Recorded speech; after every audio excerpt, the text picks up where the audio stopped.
We'll be live. Hello. I missed that. I only see that once a week now, so I kind of sad, but it's okay. Is it more Okay. precious? Yeah, it's a lot more precious. We have a new member. Thank you, Carl. Thank you for becoming a YouTube member. Guys, Welcome to Satan's Minions. Yes. For people who don't know, if you are a YouTube member on our Q&A days, you get to come up and ask me and Secular Rarity a question. And also, if you're a patron, you get to send us your questions ahead of time, and we'll answer them during the Q&A. And you get our beautiful, beautiful, sexy blasphemous art, the nude version. The non-nude version, you can get it for free if you subscribe to our newsletter. So it's still very sexy, very gorgeous. We have art of Muhammad, Khadija, Fatima, Jesus, Mother Mary, Hindu gods, Hindu goddesses. And you Sexy get that female Dr. Zachariah. well, the female version is sexy. I know it's not believable, but the female version is good. So we get all of that for free if you subscribe to our newsletter. So link in the description. But today we're covering the news. We have 10 news items every week that Susanna picks with the help of the team. And we go through them, and they're all religion related, atheism, secularism related, liberty related, free speech related sometimes, right? And today, Susie, what do we have? Do we have more sad news, good news? Honestly, it's actually like pretty good news this week. Really? Yeah. Okay. And what countries are we covering today?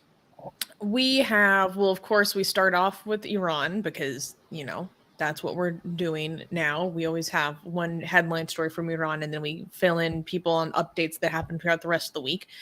We have stuff in America, Canada, the UK. Ooh, juicy story from the UK.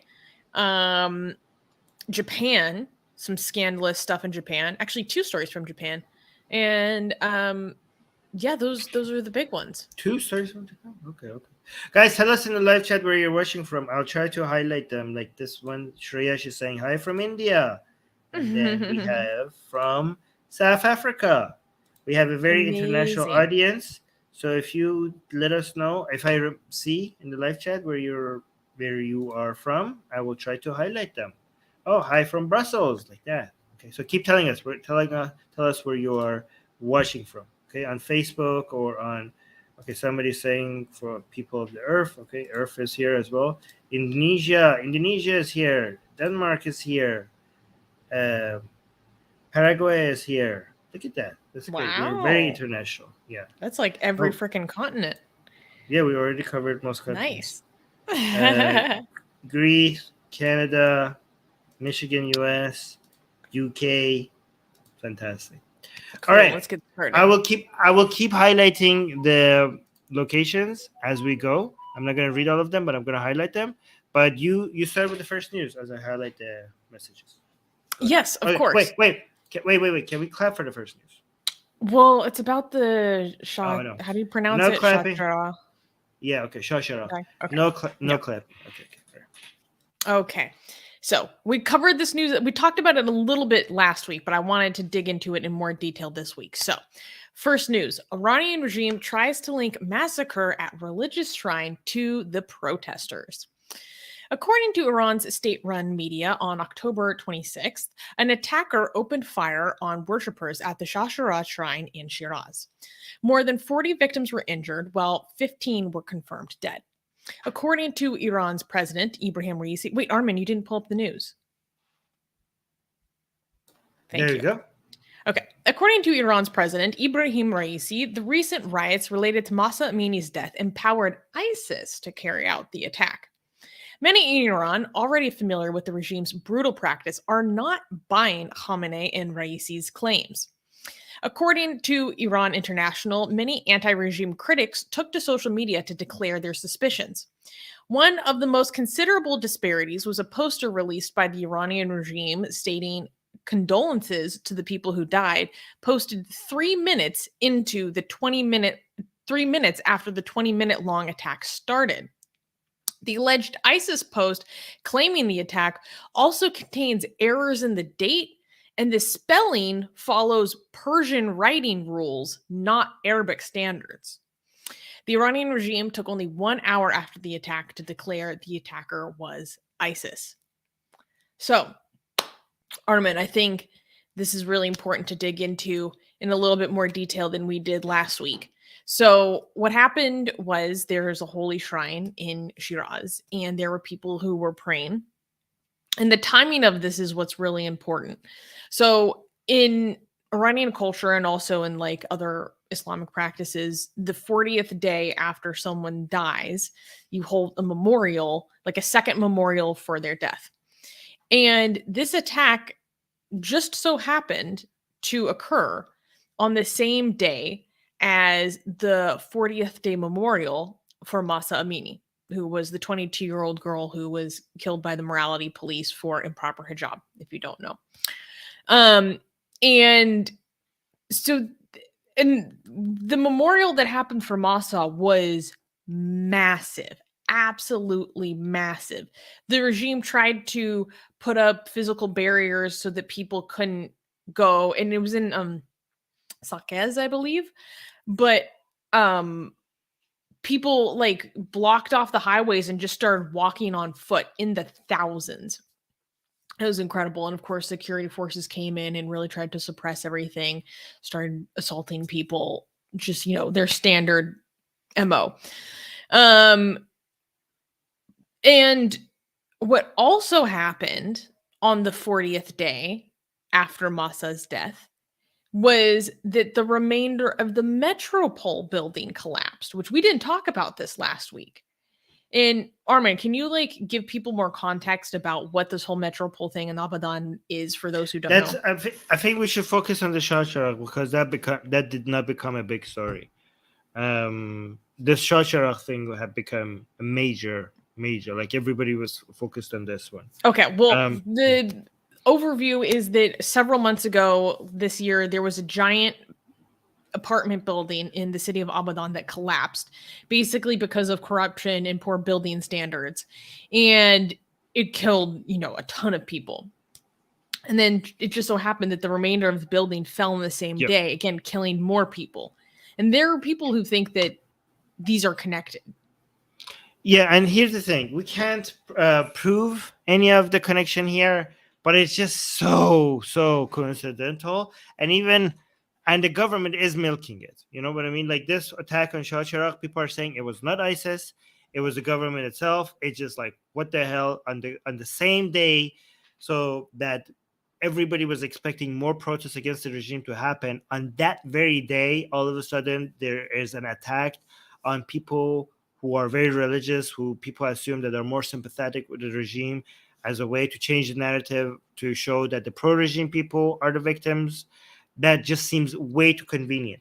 And even if that's not what happened, so there's three scenarios, okay? Either it was the regime itself carrying out that attack, or it was actually ISIS, or it was ISIS, but the government kind of gave a green light to ISIS to do this. That's also allowed it to happen. Allowed it to happen, right? But it has, as people predicted, it was used in such a way. Like, it seemed like they were all waiting. First of all, the announcement of it was, I'm not going to go into conspiracy theories right now, okay? Because I already went through that last time, okay? For why this was so suspicious, like that looked, it was like the regime itself, okay? There are so many different things that people are like going over, like, oh my God, this and this and that, okay? But the utility of it was exactly as if it was the government's own doing, right? Everybody was like, oh, here it is, attack by ISIS. This shows that the protests have gone too far. Now we need to crack down on the protesters, okay? Because you have to understand that in Iran, the government can't just do anything it wants. It has to sell it to its supporters. There has to be a narrative. Like, people think like a tyranny works in a way that the tyrants just would do whatever they want without having a justification for it. You do have a base that you have to give a justification to for your actions, right? And this attack was that justification.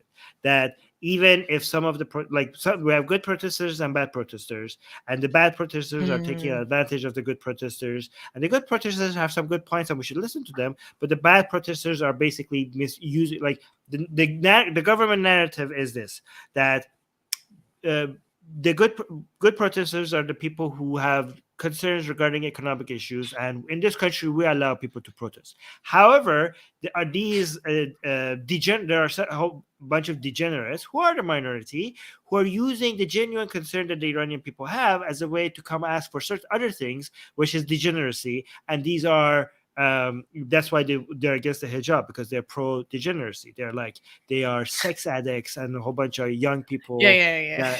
that are haven't married yet, and this is why we should reduce the age of marriage and stuff like that, because you get Oh, horny and you come in geez. the streets and protest, right? And they're like, these degenerates have been used by Zionists and imperialists, and they are like, that's why. But still, the narrative is like, we do allow protests in this country, right? But with this attack on Shah Cheragh, they were like, okay, now we should shut down all the protests, okay? Because obviously our enemies, Saudi Arabia, ISIS, and the people against our holy revolution and all, are using this as a, even if you have genuine concerns, it's being misused, and the country is now at threat, and that's now we have to wipe it all. Everybody should go home, okay? So and this is and again, this is right within the regime's playbook before. Like, we have many other examples of how the regime actually caused the tragedy to change the narrative. And they've come Even out and since, said it. yeah, it has been like in the like, even though this hasn't been proven, the other ones have, basically, right? Like, for example, from the very beginning, they burned a theater, beginning of the revolution, to kill a whole bunch of people just to start the revolution, right? There was an attack on another shrine in Mashhad 20 years ago for the same reason, right? And some people suggest that the attack on the Ukrainian flight, which killed a whole bunch of Iranians, that was also along the same lines. Like, every time the regime is having a crisis moment, they just shoot their own people or like bomb their own people, and they say like, oh, the enemy is like, they want to cause unity, like their own supporters, because their own supporters are not reliable enough. You need to like poke them to come and support the regime, right? You need the regime to be attacked in a certain way to raise the passion of the people who are pro-regime to come out, because they're like, why are the people on our side not being aggressive enough in their support? So you want to basically poke them. This is the reason why you might want to attack the Sunni region of Iran, just to cause a tension between Sunnis and Shia, so that you could say, oh, external enemy, you're not behind the regime. This is why you want to attack the Kurd part of Iran, to start a war between the Kurdish part of Iran and the rest of Iran, to cause an external enemy, to cause tension as a way to people to unite against the regime. This is why there are reports now that Iran might want to start a war with Saudi Arabia, like so nuts. It's like just suicidal. just so that you have tensions enough so that you could justify more. And this is also the reason why the Iran-Iraq war saved the regime. Even the regime people admit that without the Iran-Iraq war, the regime would not have survived. The external enemy that was Saddam was the reason why this regime was managed to survive. A lot of people are like, oh, how did it survive the Iran-Iraq war? No, it was because of the Iran-Iraq war that it survived it, right? Anyways, I do have a lot of interesting videos that we could watch from Iran, updates from Iran. Are there any comments that we want to highlight from our members? Oh yeah, Qasim, we have a picture of now a street cat being killed by the regime. A lot of people were sharing the picture of the cat that was killed by the officials. Susanna is frozen, I think. Susanna, are you with us? No. All right, so I'm just going to highlight some comments and some videos from Iran until Susanna's connection is back. Yeah, Susanna. I'm going to put Susanna down. Yeah, Qasim, I see that, like, oh, as a sign of degeneracy, one imam was telling people, like, oh, these people are drinking alcohol. Just that's why they're so brave. It's the alcohol that is making them so brave, because a lot of people are impressed with how brave these protesters are, and apparently, alcohol being non-Islamic is the way that this imam is justifying why all of this is happening, right? Yes, that is actually the official narrative of the regime. Horny teens are destroying our country. That's the genuine. This is what the official standing of the government. We actually talked about that a few weeks ago. There was a Raifi reporter saying that In the generation of war, we used to fire RPGs to discharge our sexual repression. These Yeah. No, teenagers, no, this but is all Susan. they have. Yeah, but last week, that week, it was just Raifipur. Now it's becoming the official position. The government What? is coming. Yeah, the government is now. It's not just Raifipur. More and more people are saying these people are just horny. That's why they're against the hijab, because they're horny. That's why they're protesting. They want Oh my degeneracy. god. Because And they're like, and Raifipur is a fucking joke. Like, oh my their solution. No, it's not just Raifipur. Their government officials are saying the answer to all this protest is Islam, because this is we're they're saying society is modernizing so fast because Islam tells you to marry earlier. This is what they say. This is why we should marry earlier, because these people are horny. If they were married, this protest wouldn't have happened. This is their position. They're like, see, this is why we need more Islam. This is why we need more Islamic laws. This is why we need to get our young marry earlier. that's crazy. Yeah. So I think we should also talk about a lot of other stuff that's happened this week, because there's been some big updates that have happened. First of all, wait, let me pull up the exact number. Give me 1 second. Okay, so this is really important. According to the Norwegian-based NGO Iran Human Rights, at least 304 people, including 41 children, have been killed since the beginning of this uprising. So 300 civilians. And let's talk about what happened here, and then I can get into Zahdan. No, I'm Armin, just gonna explain show what's you. going on. I'm just gonna show you some pictures. I don't need to explain. I'm just gonna show you the numbers of people are showing up. Is like getting. I'm gonna show you some recent videos that I didn't show last week. These are more recent ones, just for Yeah. you guys to see what the atmosphere. By the way, I No, have but the so many context of this videos. video is the context of this video is important because it's a 40th day Yeah, ceremony for yeah. I mean, someone who you was said it killed in already. Isfahan, I believe. Yeah, but there's so many 40th day anniversaries now. This is why the regime is like, do we shoot or don't we shoot? Because every person they shoot, they start a first day uprising because of it, a 7th day uprising, and a 40th day uprising, right? So that's why one of the protests of people is like, for each one of us you kill, 1,000 of us will rise. So the regime is kind of stuck between between a rock and a hard place. They're like, if we don't shoot at people, well, they will come out in the streets because we're not shooting at people. But if we do shoot at people, then we kill one of them. Then their 40th day anniversary is calling out for people to come out. And now they have shot so many people. Like every day we have new deaths. Every day we have new deaths now, right? That's how where we They are right. shoot and kill people at the 40th day ceremonies, and this Yeah, cycle just begins again. and the people are saying like, great, you gave us another 40th day anniversary for us to come out, because the 40th day anniversary of each death is becoming the day that people come out in protest, right? But now every day is becoming a 40th day anniversary of someone. So the regime is just providing more excuses for people to come out in the streets. Like I lost track of the names now. Like we used to have like 4. Like remember, like just like halfway through this revolution, there were mass protests with over 4 people, 4 killings. Now it's just like so many. It's just like crazy. Like every day we have a Twitter like, yeah, so and so died, this person died, that person died, and people are like, and the way they treat the family, is horrific. They kidnap the body of their children, and they like, we won't give you the body unless you tell the media that your kid didn't die in the protest. And it's unbelievable how many parents come out and say like, no, we are not going to lie. And they threaten them with death. And some of them have died over, like, okay, let me actually show you this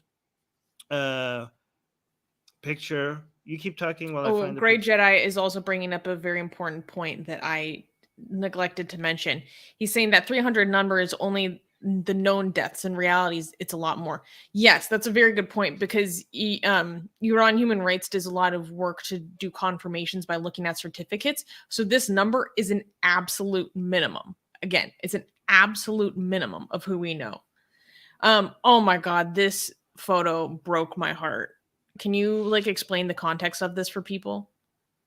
Yeah, it says این تصویر پدر و مادر حسین رونقی است. So this is a picture of the father and mother of حسین رونقی که این شبها را با این وضع جلوی زندان و بیم به صبح میرسانند تا از وضعیت اون خبر بگیرن. That these days this is how they spend their night, every night in front of Evin prison. This is Evin prison because they're like just waiting for something coming out of the prison about their child, and they say nothing. Like they get so very little information, but they're spending all their night, all their days and night. They're sleeping in the front of the prison just so that they could get some news about their kid inside, which is one of the protesters. Well, but also recently, one of the go ahead. Yeah, go on. No, you go on. Well, what makes it even more significant is Hussein Ronagi is a very extremely important activist, particularly in the form of an activist for free expression in Iran. And he was essentially kidnapped when he was on his way to go present himself to a prosecutor. And the regime has broken his limbs and refused him medical treatment. And since then, his parents haven't heard any news about his well-being or his health since. And so his life is in extreme danger. It's extremely precarious. And shortly after that photo was taken, Armin, his father had a heart attack. Yeah, and died. What? Well, didn't he die from a heart attack? Okay, I don't know. I know some parents died from a heart attack. I don't know. All I know is that a heart attack. Maybe I don't have. I know. Yeah, okay. I don't know if he died or not. But like one of the parents, was it these same parents? I didn't know that. Was it this parent that got a heart attack from their? Okay. His father. Yeah. Wow, I didn't know that it was the same parents. You know a lot. It happened like within the past 24 hours. Okay, you're a lot more updated than I am over this. That's very impressive. But let me show you. So let me show you this.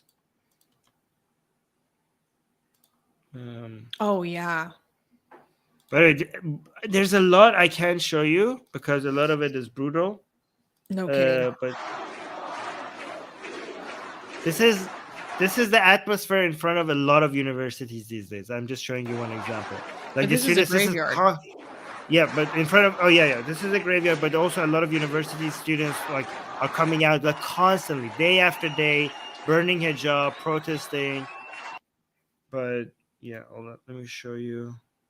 But the universities are right now the main. Oh, look at this one. This is a Qasim Soleimani statue being burned. Hell yeah!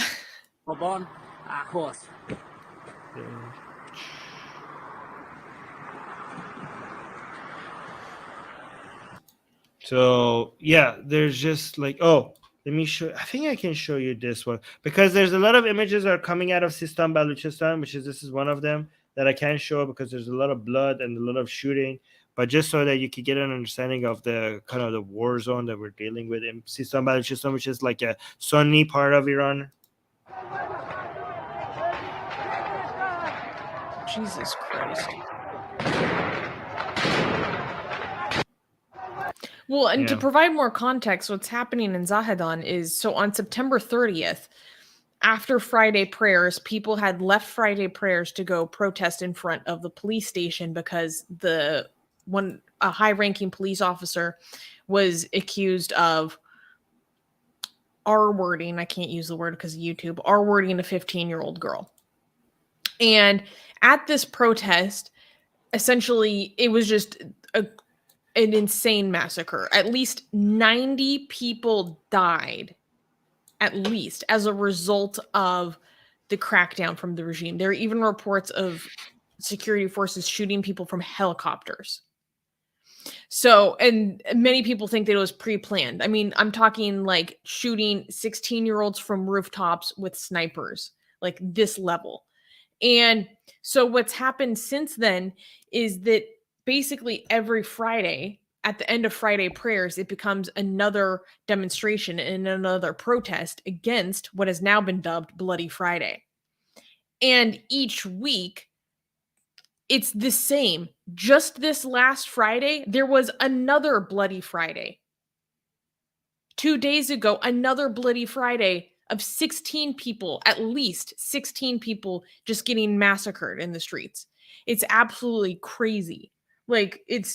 And so the death toll in Sistan and Baluchistan alone is like 1/3 of the entire civilian death toll since the beginning of this uprising. And so it's like the Baluchis are already extremely disproportionately affected by state violence in the form of executions. They're vastly overrepresented in state executions because they're impoverished. And then with the state violence we've seen through the uprising, like the toll on the Baluchis alone is on a different level. Let me show you some videos of a new sports that has been invented in Iran. Yes, I sent this to you today. Yeah, I'm gonna show yours. I'm gonna show a whole bunch of them. Right. So a lot of, by the way, there's two sports. One of them I can show you. This one I can show you. So the two sports are like people are killing and burning government officials. Okay, like government armed forces. I showed Susanna some of them. So government forces are not safe anymore. Like I sent Susanna one. One of them was on fire, like literally on fire, running in the street on fire, which I can show you. There was a whole bunch that there's the stuff that happened in Karaj is crazy. Like, yeah, mullahs getting ripped out of cars, beaten in the streets, like security forces severely injured, at least one killed. Like, yeah. You saw the one that the armed forces were in the car and people were like, they were all bloody. The soldiers were bloody and they were throwing stones at them. And one of the soldiers were like, "Don't hit me." And then he said something I can't say here, but like basically, shut your mouth. Like, this is what you deserve. Like something like that. Oh my Jesus. And it was like, the car was full of blood. And you could not believe when this video was shared on Twitter, the Iranians who were like loving this. They were like, this is it. This is our revenge. Like there was a girl that just basically was kicking one of the injured soldiers, and people were like, this girl is our hero, right? But so that I can't show you. But what I can show you is another sport, which is hitting off the turban of mullahs, right? So let me show you what I'm talking about. International amamat throwing competition. It's a new Iranian sport. So let me actually show you a whole bunch of them. So I don't know if you have the background noise. A little bit, yeah. People are taking these videos of people like removing the mullahs' turbans off in Iran, and they're putting sports commentary on it as if you're watching like a football or something. like they even I love how they made the animation of the hat throw. Yeah, like they put animation as if it's like a you go like from the actual footage to the slow motion. Yeah, it's like football. Yeah, like it's like a soccer. Like oh yeah, and you see the score at the bottom left as well. Yeah. Oh yeah, the distance, you measure the distance just so that you can get the score. Oh, and the angle and everything. Another one, a girl here. Oh. Wait, what is he saying? Like, what's the translation from the commentator? It's some sports lingo which I don't understand.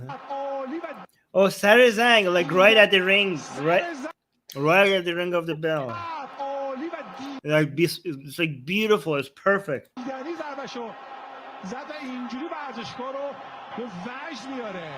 Like this, like excites everybody that is a sports fan.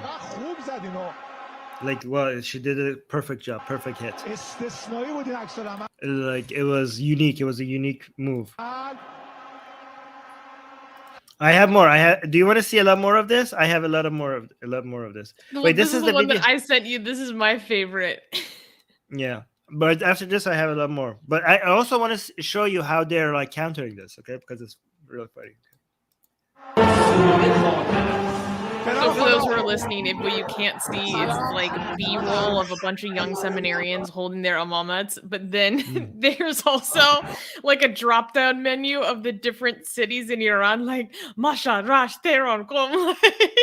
So it's, tallying the different regions, and then the banner says International Amama Throw 2022.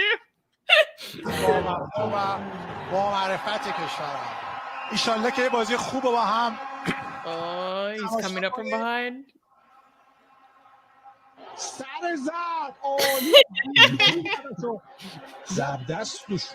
The slow motion, the calculations on the timing, the fly time. I love it. It's so good.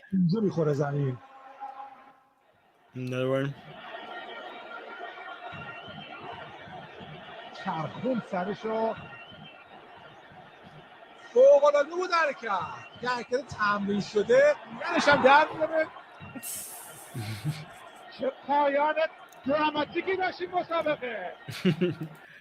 Wait, I have a lot more videos like this. That is not. I like how turning this to... person goal. Go. Wait. Hold on.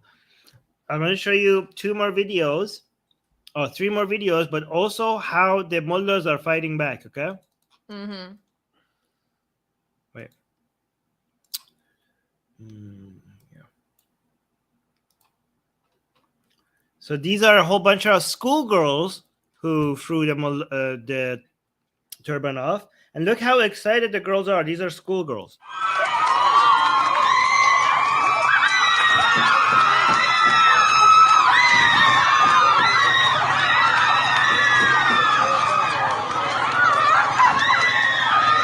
The girls, the level of excitement over what they just did is just beautiful. Hold on, I have another one. Oh, mashallah! Oh, mashallah! All right, wait. Well, I have one more in the bus. You saw it too. That was a quick one. This is a girl just throwing off the mullah's. Okay, but now this is where it gets interesting. Okay, so let me show you. This is what the mullahs are doing. They're tying it now. Like, imagine how common it's becoming that this is what they're doing, right? This is what they're being forced to do. And here's another one. Look. Multiple? Oh my god. Oh yeah, there's a lot of mullahs. They're tying their turban on because it's just not. It's like it's not just like these are not. It's a common thing. If you're a mullah, you're now when you go in Iran walking around, you expect people to do this to your turban. That's how common. What do you think about that? Like, especially in contrast to how things were when you were growing up. Like, what do you feel like when you see that? I mean, when we see mullahs, we're like, oh my god, government, like, you know, like religious person, like we have to mind our business, like we have to be careful, respect. This was like less than 10 years ago. Now this is like 40 years ago. This was a very religious country. In 40 years, this is becoming a national like sports. Like it's I should find a video. There's a video of a hijabi woman going out in the street like a religious woman and giving chocolate to girls without hair and telling them how beautiful their hair is. Oh, that's so sweet. Yeah, but like this is not Iran. Like the whole country has it's a new country. It's a completely different country. The speed at which the sentiments have changed, it's unbelievable. Like I don't even recognize it anymore. Wow. Yeah. Wait, I want to show this one really incredible video. 1 second. Okay, let's add this. Wait, it's not adding. Add. Okay, there we go. Okay. Do you have audio? Yes. Okay. So for the context, this is happening in an all-girls school in Tehran. And this video was filmed on the anniversary of the hostage crisis that took place in Tehran. So, which is celebrated annually by the regime, if you didn't know. You know, totally normal behavior, and people still try to deny that this is not the fundamental characteristic of this regime. Anyways, okay. So, I will let the audio play, and then we can translate.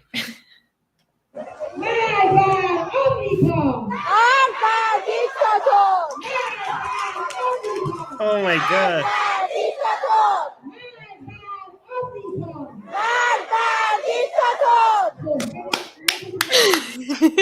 Oh my god. I have not seen this. This is beautiful. Isn't So that good? so I don't know who was in the front, but like the school staff is telling the kids to say "death to America," okay? But the children are not repeating what they're supposed to repeat. They're saying "death to dictator," like meaning the regime. So, like, oh my god, this is so crazy, so crazy. Yeah, like how many Uh, times when you were growing up did you have to like just repeat this, to like yeah, get into yeah. class, get into school, like all this bullshit. And then to see these kids, like these kids are conscious, man.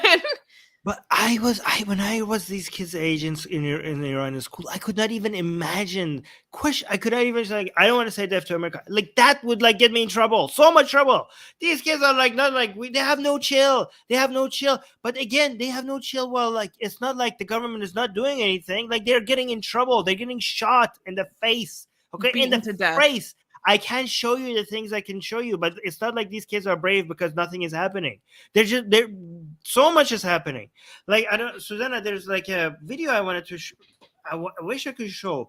There was like one protester like underground, and there was a lineup of government armed forces that beating. They were like, remember the video that you said like I shouldn't have showed you without warning, but Yeah. there's like so many people beating the guy. Okay, and the guy is unarmed, and they all want to have their turn.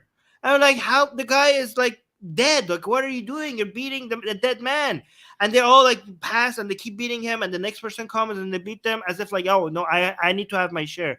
Like it was the most vile thing I've ever seen. And then after everybody beats it, the next guy that comes like runs over him with his motorcycle. Runs over him with a motorcycle and then goes, and then the next guy comes like, I want to beat him too, and they beat him. And the next guy is beating him, and his friend like, go away, like pushing him away so I could shoot him. And they shoot the man with the shotgun. The man is bleeding, and the guy like. And by the way, he survived. Do you know he survived? Like I have a That's picture of his face. crazy. Half of his face was I like saw blood. that. It was horrible. They're like after a whole lineup of people beating him, the guy was like, move away. I don't like. I need to shoot the guy. It's on the ground. It's And they the shot him at craziest thing. point blank range. Yeah. I wish I could show you this video because it's the most vile. Like I've seen so many things, so many brutality coming out of this country. I've never seen this anything this vile. And also a lot of pro-regime people, like when they can't beat people, they keep destroying cars and motorcycles and their stores. Like there's some genuine hate. Like these people are psychologically, I don't know who broke them like this, but like they hate the people so much they keep destroying their properties. And every single time these videos comes out, the regime keeps saying like, "Oh, these are protesters wearing police gear." Like, what are you talking about? The regime hasn't accepted a single protester death. A single protester death. Every single one of these protesters have died. They have a story. They're like suicide. Dog bit this guy. This guy had a heart attack. This guy wasn't even at the protest. Fell off of a building. According to the government record, there hasn't been a single one of the protesters that have died. Okay? And according to the government narrative, none of these videos that shows police brutality, none of them is actually the police. Every single one of them is protesters acting like the police with police gear. And the newspaper, they're genuinely asking, like, where are these protesters getting so much police gear? Who's giving them police gear? Does like, that not belie an even bigger security concern if that's true? Like, it's unbelievably crazy. Like, I don't know who these people are. And like nobody's gonna believe this. And then I go to the rooms of pro-regime people. They believe it. They're so gullible. Like, I don't know how they. I'm lost for words. Crazy. Yeah, somebody's like, what? Actually. Oh my god. Yeah. One other really important thing that happened in this past week is oops, wait. Let me add this. So there's this rapper, his name is Tumaj Salehi, and he is a very famous rapper in Iran. And I'm actually like a big fan of his. Like I've been listening to his music for a really long time. And Tumaj has been a very significant dissident and protest figure. And he had like Tumaj is on a different level. He's been on a different level for a long time. Like he's always seen like with a bullet hanging around his neck. while he was in Iran. Like, he made a music video in which they essentially go like firebomb a bank. Like, it's wild. And so he's also very bold in his lyricism, which is directed towards the injustice that people face and the ways in which Iran is being exploited by the regime.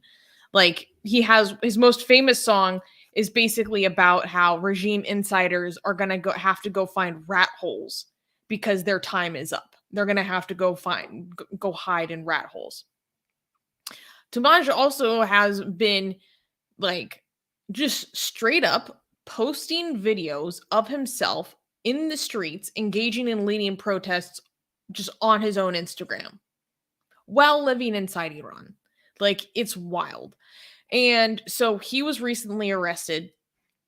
The regime tried to paint this narrative that they arrested him while he was trying to escape across the border, I believe in Western Azerbaijan, try to make him like seem cowardly or something, like he was just trying to leave the country. It's not true. His family said that he was arrested in Bakhtiari province, which is not close to any border area. And he is now apparently transferred to Evin prison, where he is under heavy torture and now faces risk of execution. And so a lot of people have been like raising the voice of Tamaj recently, like hashtag free Tamaj, these kinds of things, because it's as if like during the Black Lives Matter protests that were happening in 2020, like if the rappers who were making songs that were critical of police brutality in the establishment, like Kendrick Lamar or Childish Gambino, like if they were suddenly arrested and being tortured for their art, for their lyricism, how they express themselves. And I don't know, this like really hits me personally because in the sense that like this is someone I'm a genuine fan of, like I listen to his music all the time, like, and just knowing like what's happening to him right now, it's horrible. Like, I don't know. Like, Armin, we have like personal friends who have been tortured, you know, in while in prison. And I so we know what happens. Yeah. Yeah, and the suspicion over him being severely tortured is also because they put out a fake video of him admitting to something that he didn't. So people, somebody that was tortured, right? Apparently, right? So given that that was apparently based on the Tumar's own family, or they're saying that was a fake video and it wasn't him. To a lot of people suggest that he didn't give in to torture. That means that the torture, So, by the way, we're not sure about any of this. This is what his family are saying, and this is how people are taking it, right? There was a video of somebody like him with different tattoos and different facial structure. They saying put out things, a fake forced confession. Yeah. But if they had to put out a fake forced confession, that means that no matter how much they torture, like people are saying, and again, I'm not claiming anything. People are saying that means that they tortured him a lot and he didn't give in. We don't know for sure what's happening, but we'll see. We just know that he is in danger, like A lot of danger, and he knew what he's getting into. He knew, like he had told people when I get arrested, this and this and this. So he knew that this is going to happen to him. Yeah, like he expected this to happen to him. We did get a comment. Hold on, let me just highlight this. I want to know what you think as well. So GJ is saying, Armin, are you sure you want to call fatal assault on regime personnel a new sport? Oh, by the way, please just call me GJ. Thank you for the €6 super chat. Yeah, thank you for the super chat. Thank you so for the super chat. I mean, I don't know what exactly you mean, but I think people in Iran defending themselves against armed people who are armed and are attacking them, I am completely, that's a justifiable form of defense. Okay, any violence that 100%. happens, any violence that happens against regime officials, um, is their fault, is the regime's fault, and anybody who stays with the regime after all of this is complicit. They are. Oh my God. I swear, I want their until the very last day. Until the very last day. We need people to be hunting down these motherfuckers all across the globe. Like Israel style Mossad until the last day, tracking down these Yahtzees, bringing them before a trial.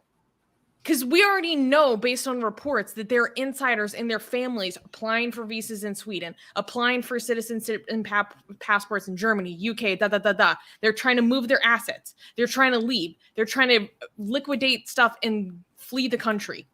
No. No amnesty. No one is going to forget what the fuck happened over the past 43 years.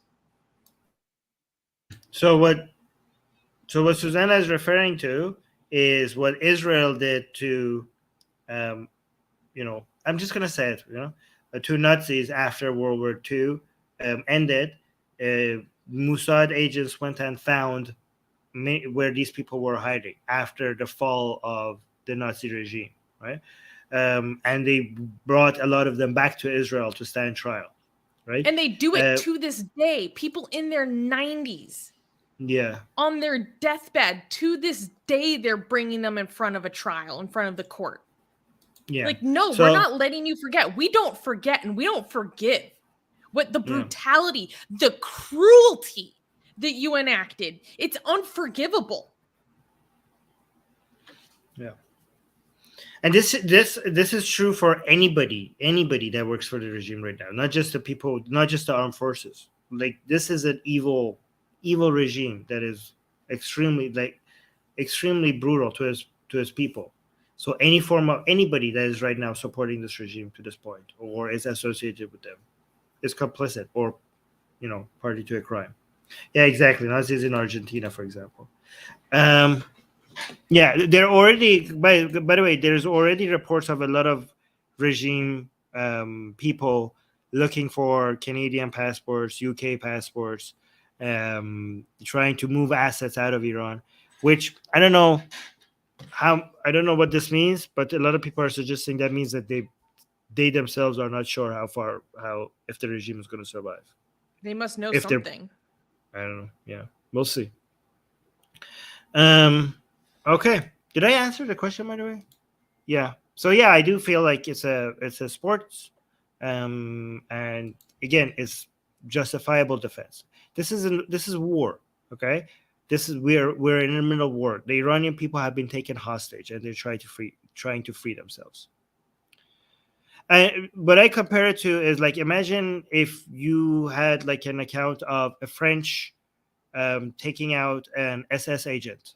Okay. Now looking back at that, I don't think anybody would condemn that. Every single Basiji member, every single Niri Antizami member, every single IRGC member is now the same as an SS agent would have been back in World War II. So it's completely justifiable, I think. Inhuman cruelty, massacres against civilians, shooting people from helicopters. Yeah. Like, I can't even. Yeah, the rules of war apply right now. However, if the regime falls, after that, I am not in favor of any of this anymore. I'm in favor of having, court proceedings, due process. Like right now, if there are any actions that the Iranian people take right now, it's justifiable because rules of war apply right now. But if you manage to take down the regime, and if you manage to bring the next government, then I'm not in favor of any form of execution without a hearing or a due process. Just basically the same as the Nuremberg trials in World War II. Yeah. All right. Yeah, cosmic, he didn't think, but they are still entitled for human rights. Yes, human rights applies that after, if there is no war, you need to have fair trials. Okay, before you. That's what he. But human rights also acknowledges that during a war, you take out your enemy. During a war, different laws apply, even based on human rights standards that we accept in the modern world today. Right? You that doesn't mean that you can do anything during a war, but there are more things that are now not a violation of human rights during a war. During war. Oh, we got I another mean, super chat. trying to free yourself from a kidnapper. Yes, exactly. GJ is saying, I'm pro self-defense, resistance, justice, but sport? I thought you were No, referring to the Amat no. I throwing said it. there's two sports, but here's the thing. No, this is just humor for like the Iranian protesters are using a lot of humor to keep their spirits up. Okay, so obviously it's not a sport, but they just refer to like they are. Honestly, This is just part of the humor. There's so like guys. I wish I could see the amount of humor. Like among all this misery and among all this like brutality, the way that the people are referring to what they're doing and their activism, the amount of jokes, the amount of like the swear words that they use that makes people smile even in the middle of all this darkness. That's what Susanna they're. not by. Yeah. When they're comparing these things, when they're comparing, like that's just part of that. Like it's just a way to just not die from misery. Yeah. Okay, honestly, okay, so you sent me a bunch of like tweets and stuff that show the photos of the security forces or mullahs like being beaten in the streets, and like even given the context and everything, me just being a softie, I don't like to see people get assaulted, right? Um but the captions that people put on them, like it's dark humor. It's really dark humor. But they basically are using like because the regime has an excuse, a ridiculous excuse for every way that a protester died. So people are using that kind of like language against the deaths of the security forces of like, oh, he there was one, I can't remember exactly how it was, but it was like he had a phobia of tomatoes and he passed away. Oh yes. So the regime keeps telling like every time the protester dies, they were like, "Oh, this guy had a heart attack. This guy is suicide, like committed suicide. This guy was like." So now when they're killing the protesters are killing government forces and stuff, they're like, "Oh, poor soldier, he died in the heart of a sudden heart attack in the middle of the road." Or like when they say another picture, like, "Oh, this guy suicided himself he fell from a building right in the middle of the highway." Or like this guy got off his car and started beating himself to death, right? So like poor guy, like, so yeah, that was pretty. Yeah. There's a lot of that. So Yeah. like me, I yeah, the photos are, we can't even show them, right? They're really horrible. Yeah. But even me, who I really have a low tolerance for any of that, even when it's justifiable, um, I was like, damn, that caption did make me laugh so bad. Yeah. By the way, let me actually show you from a few regime pictures, like the people, pro-regime people. Okay, so a lot of pro-regime people are saying like enough is enough. Why is the government not committing, killing the protesters? Right. So this lady is saying we will wash blood with blood.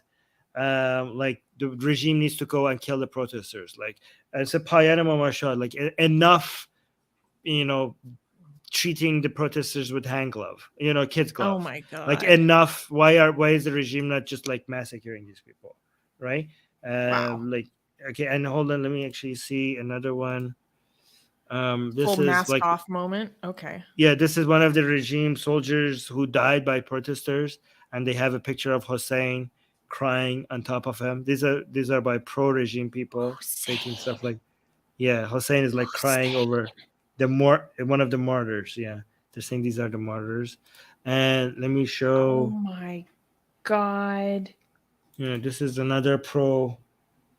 She's saying she's confident. Yeah, no, I'm not gonna explain this joke. That's too much explanation. But let me. Oh yeah, this. The juice. Yeah, What's the no, name for the juice? It's Sanjis. Sunday. Yes. I'm not Sanjis. gonna explain it. But like they're making graphs like they're asking the police like why are you being so soft on the protesters? Like Oh my god. end this, right? Like dear police, uh, until when are you going to let our young people, our innocent young people, be killed by the protesters, right? This is you're being too kind to the protesters. Please, like, do your job. Like, this is our what we want. So, just wanted to show you what the other side are saying as well. Wait, one other thing that's very significant is the Iranian rial has hit a historic low. Yeah, Did you see that? yeah, it's insane. Yeah. Dick. Yeah. And it's showing no sign of slowing down. So what do you think, I mean, that could mean? That means like a lot more devastation coming down the road, and a lot more. This could cause a lot of more pro-regime people to join the protesters because at some point the government is not going to be able to pay the people who are on their side, right? This is a big discussion we have on the Persian stream, on our Persian show. How much of the pro-regime people are ideological versus in it for their benefits, right? Because Mm. that percentage is going to be very significant because at some point the regime is not going to be able to continue support, financially take care of its side, and when that happens what percentage of these people will eventually join the other side? That depends on how ideological these people are when it comes to their support for the regime. So that's a big Wow. question right now. Yeah. Wow. Anyways, we should move to the next news. Yes, let me pull it up. Okay, are you ready to pull it up? I have it up already. Can we clap for it? Oh, okay. I mean, we don't like this, but yeah, in comparison to last No. news, yeah. All right. Most of the news is Next news. clap worthy today. Okay, great. Next news. Next news. Poll reveals 45% of Americans think the US should be a Christian nation. A Pew Research poll published on October 27th revealed that 45% of Americans believe that the US should be a Christian nation.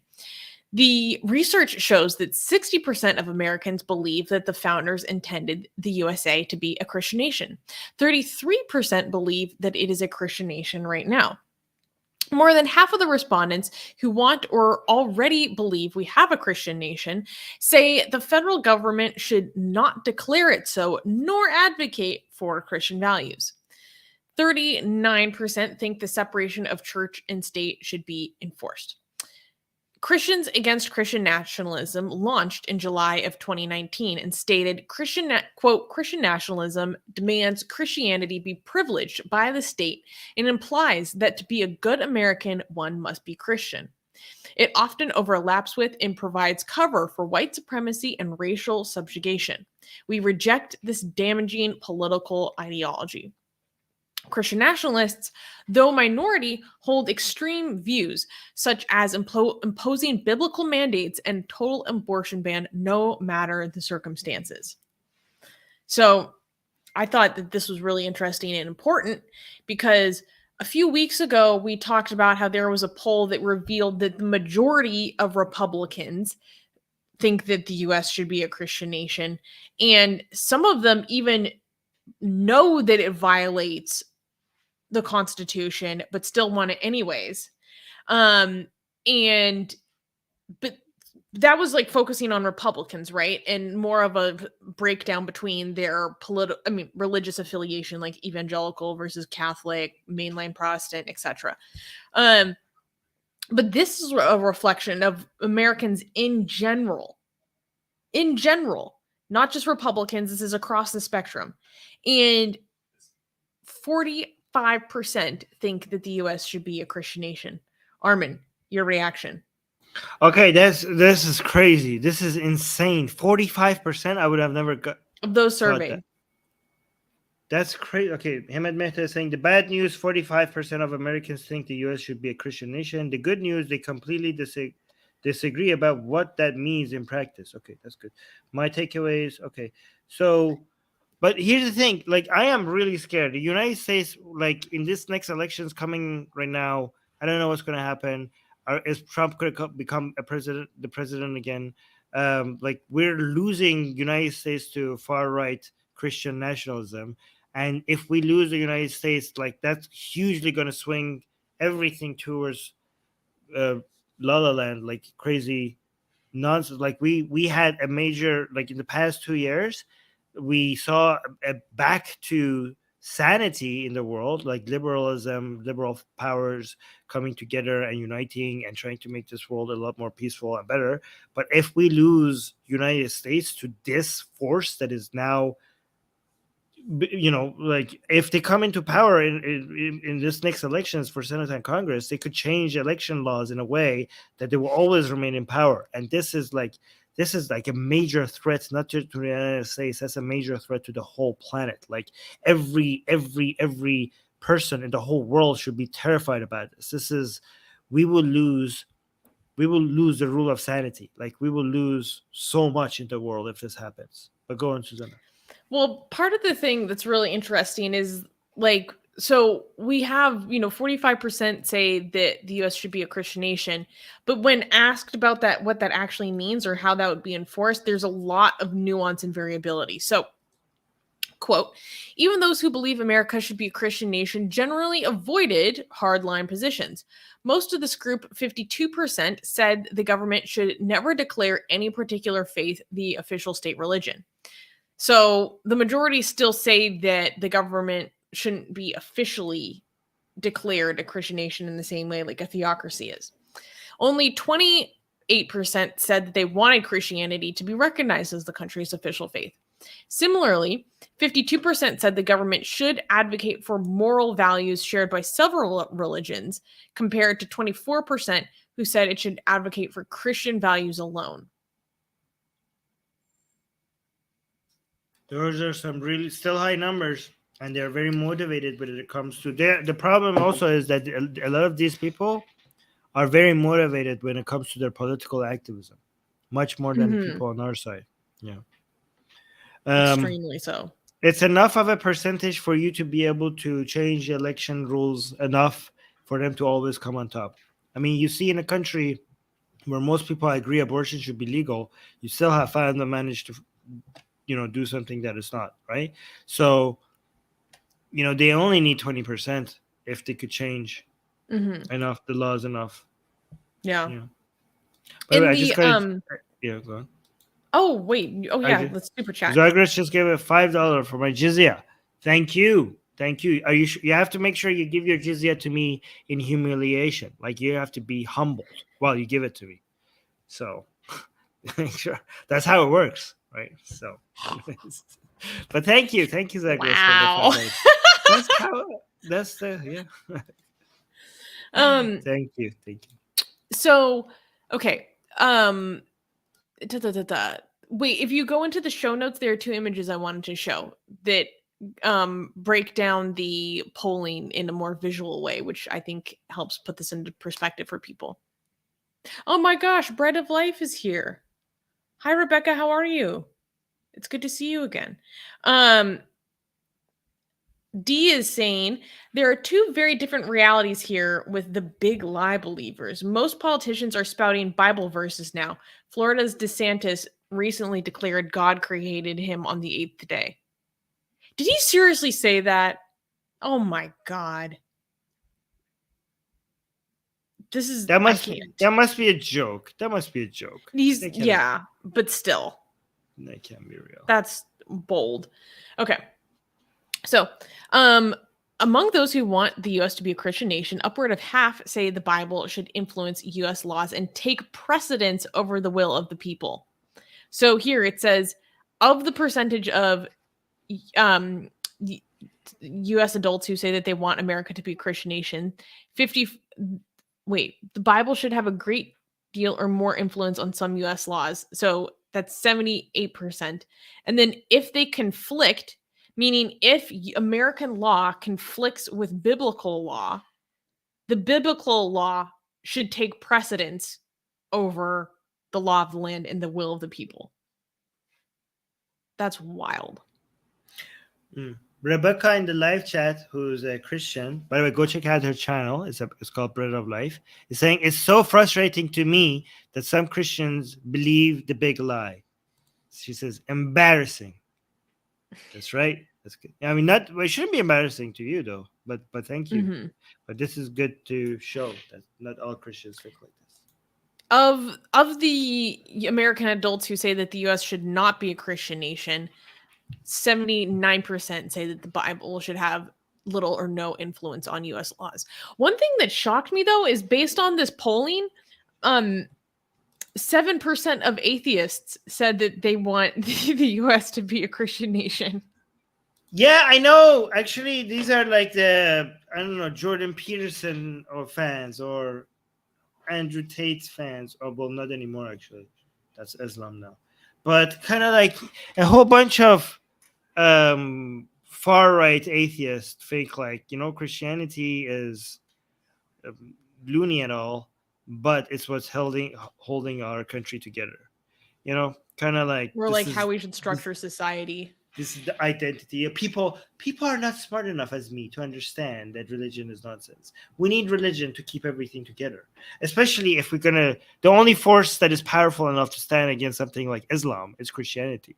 Like liberalism is just like too weak and all, but that's what they think, which is nonsense. So Oxymoron is saying, how reliable are these stats? It's Pew, okay? It's not like a revelation from God kind of reliable, but it is as reliable. Basically, the gold standard. It is the gold standard. Yes, Gallup and Pew are basically the best ones. So that's how reliable it is. What is this that you want to show? Oh, this is just like more of a breakdown of how people say certain things. So like, do you think that the U.S. is now a Christian nation? Like 64% said yes. And so obviously there's a lot of variability in what people mean when they say that. Like when you say, oh, the U.S. is a Christian nation, they could be referring to like the makeup of the population, right? Or they could be referring to the historical cultural context of the country, or they could be referring to they actually genuinely think it's a Christian nation. I mean, there's a lot of variability in how you could use this term. What was interesting though is that the poll also looked at like who was even familiar with the term Christian nationalism, and of the people who were familiar with the term, they were like very negative against it. Okay. Wait, D is saying that was not a joke. About DeSantis? Yeah, D is saying not a joke, Armin. Major news outlets covered the speech. We are in this problem because we all took it for a joke this long. Wait, so DeSantis? Wait a minute. DeSantis is literally think he was literally made in the 8th day by God. Like, your country is going cuckoo. I don't know. I have to see this. We got another super chat. Yeah, but it's about the previous news, so I'm gonna let it. Are we done with this news? I will highlight it. Yes. Okay. I forgot how to pronounce your name. GJ. GJ saying, unless in straight self-defense, fatal assault on pro-regimers besides military and armed riot police equals taking law in your own hands, demeaning yourself. No, I agree with that. I was talking about armed forces, but not necessarily armed forces when they're attacking you. Okay? It doesn't have, because, like, for example, the example I have, right? Let's say an SS officer and during World War II, okay? Even if you see a story of a French person, like an SS officer in France, if you are somebody in France who was fighting against the Nazi regime, if you take them out, okay, we consider that a justifiable attack because an SS officer is part of the armed forces, right? It doesn't necessarily have to be at the time that those people are shooting at you. So, but I do agree with you. It could be the armed forces, or also the people who are in direct support involvement in the armed forces. Like, for example, the propaganda arm of the armed forces. I think that's also justifiable. But again, this Logistics, is logistics, propaganda, etc. accounting. Yeah. So it doesn't. When you say armed forces, it doesn't have to be literally the people who carry the guns. So just making sure these are like. By the way, what I'm saying is acceptable standards when it comes to the rules of war. It's not Mhm. something I'm not saying Even if anything they're like radical. not, if it's not currently like an active shooting situation, like that is still towards the preservation of innocent civilian life ultimately. Yeah, and exactly. Yeah, but I do agree. Just like you can't just like attack anybody just because I support this regime. Okay, no, that Oh doesn't. God, no. No, I wasn't suggesting that all of a sudden No, no, no, becomes a no, no. justifiable target. No, I We're wasn't saying talking that. about actual working within. Yes, yeah. Um. Okay, Bread of Life has some. You want to read this while I get the next news? Bread of Life is saying the eighth day thing is probably a reference to a new interpretation of Genesis that is going around. It has to do with the second chapter of Genesis. Okay. Hmm. Apparently, Armin, hot news, new Genesis just dropped. You guys with your religion always with this new interpretation. Like New this. updates. We got new Yeah. updates to the perfect I word of God. Don't worry about it. Don't worry about it. I thought religion was better than secularism and liberalism because it keeps us grounded in something stable. I don't know, like, but you keep But saying who new am I? interpretation. Yeah, yeah. Because it's Um, objective, you know? Objective reality keeps. It seems to. It's objective reality, but what that objective reality is very subjective. So at the end, it becomes very subjective. Kind of funny Our how that works subjective out, huh? interpretation of objective reality. Mm-hmm, mm-hmm, mm-hmm. Yeah. All right. uh, yeah. Okay. That's fine. All right. Can we clap for the next news? It looks like Yes, cute. this is funny. It looks lovey-dovey. So, It oh, is this cute. is that Krishna? It Oh my is. God, this is adorable. Where can I get this? Okay. Okay. Let me clap that. That is so adorable, guys. I can't wait to show this to you guys. Next news. Next news. Hindu activists angry over a museum selling toys of Hindu gods. So, this is the latest episode of Hurt Sentiments campaign. Okay, so a Hindu organization, the Universal Society of Hinduism, has stated concerns about Peabody Essex Museum, or PEM, in a museum in Salem, Massachusetts, selling plush toys portraying three Hindu deities in an insensitive way. Quote, Lord Krishna, Lord Ganesh, and Lord Hanuman were greatly revered in Hinduism and were meant to be worshipped in temples or home shrines and not to be thrown around loosely on the floor, bathrooms, cars, etc., said Rajan Zed, president of the Universal Society of Hinduism. After protests from the organization on October 18th, PEM removed the toys featuring the deities. PEM should learn more about religious and cultural sensitivity, Zed suggested. The toys were manufactured by a company based in New Jersey and founded by an Indian American family. Avani Modi Sarkar, co founder of the multicultural toy business Modi Toys, said in a statement that these were made with the intention to spark curiosity in Hindu culture and heritage. Okay, so I love this because the toys are so cute. Like, I want one. Armin, which one do you want the most? Do you want the Ganesh, the Krishna, or the Hanuman? I want the Krishna one. I like the Ha- Krishna one the most. Hanuman is really cute, and it has this thing. What is this thing that he's holding? It's like it's I think it's like a mace. I love It's the like a Hanuman. hammer kind of thing. Why would you be offended over this? This is a great way to promote Hinduism to your children. If you're like, if I was a Hindu parent, I would like, I need these. I need these. I would like, if I was like, if I was trying to brainwash my kids, okay, with religion, I would basically go over the stories of Hinduism like with like these, like I'll hold them like, and then this Oh happened, my and then god, this you could happened, do and like little puppet plays. Like, yeah. yeah. What the hell's wrong with you guys? This is how your religion becomes adorable. This is You like need. how like kids love Santa because like Santa and the Easter bunny because Santa is cute. This is how you get kids into Easter because bunnies are cute, you get candy, da da da. Like it works.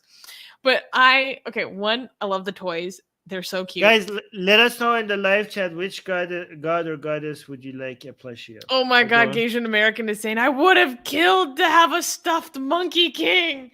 Shoot, what's the name of the Monkey King from Chinese mythology? I can't remember his name. But yeah, that would be so awesome. And there's like cute little storybooks that go with it. And then you can like read the storybook and then have your little Ganesha. Like, I don't know. I think that's lovely. But what's funny is that not only did I want to provide a little bit more context. So this guy seems to be someone who is perpetually offended. So when I posted the news that we are going to do to our Patreon, Oxymoron, member of our chat and supports us on Patreon, posted in the comments like 11 examples of when this guy, what's his name? Rajan Zed, got offended at celebrities or Wayfair having bath towels with the Om on it. Like this guy's sole purpose in life seems to be get offended at someone using Hinduism in any fashion and complain about them and get them to pull it down. This is like the only thing he does. Like Beyonce does something with Indian culture or like a Hindu Is this the iconography, guy? she gets canceled. Like Cardi B has shoes with Durga, like she gets canceled because it's a goddess holding shoes. Like the dumbest stuff. But that being said, we have a lot of disagreements with Oxymoron. I don't like a lot of his beliefs or his approaches to pretty much anything. But it made me realize one thing that I do appreciate about him. Okay. He might be Hindufa, but his priorities are in the right place because Oxymoron doesn't care about hurt sentiments like this nonsense. He actually cares about the quality of life of Hindus more. Like, I disagree with him in his approach on different things, but that's actually his priority. Is like, what is the quality of life of the people? He doesn't care about the hurt sentiments or whatever. This Zed guy, he only cares about the hurt sentiments and the blasphemy, blah, blah, blah, blah, blah. Like, so I appreciate, Oxymoron's priorities. This is a frustration we have with many Muslims.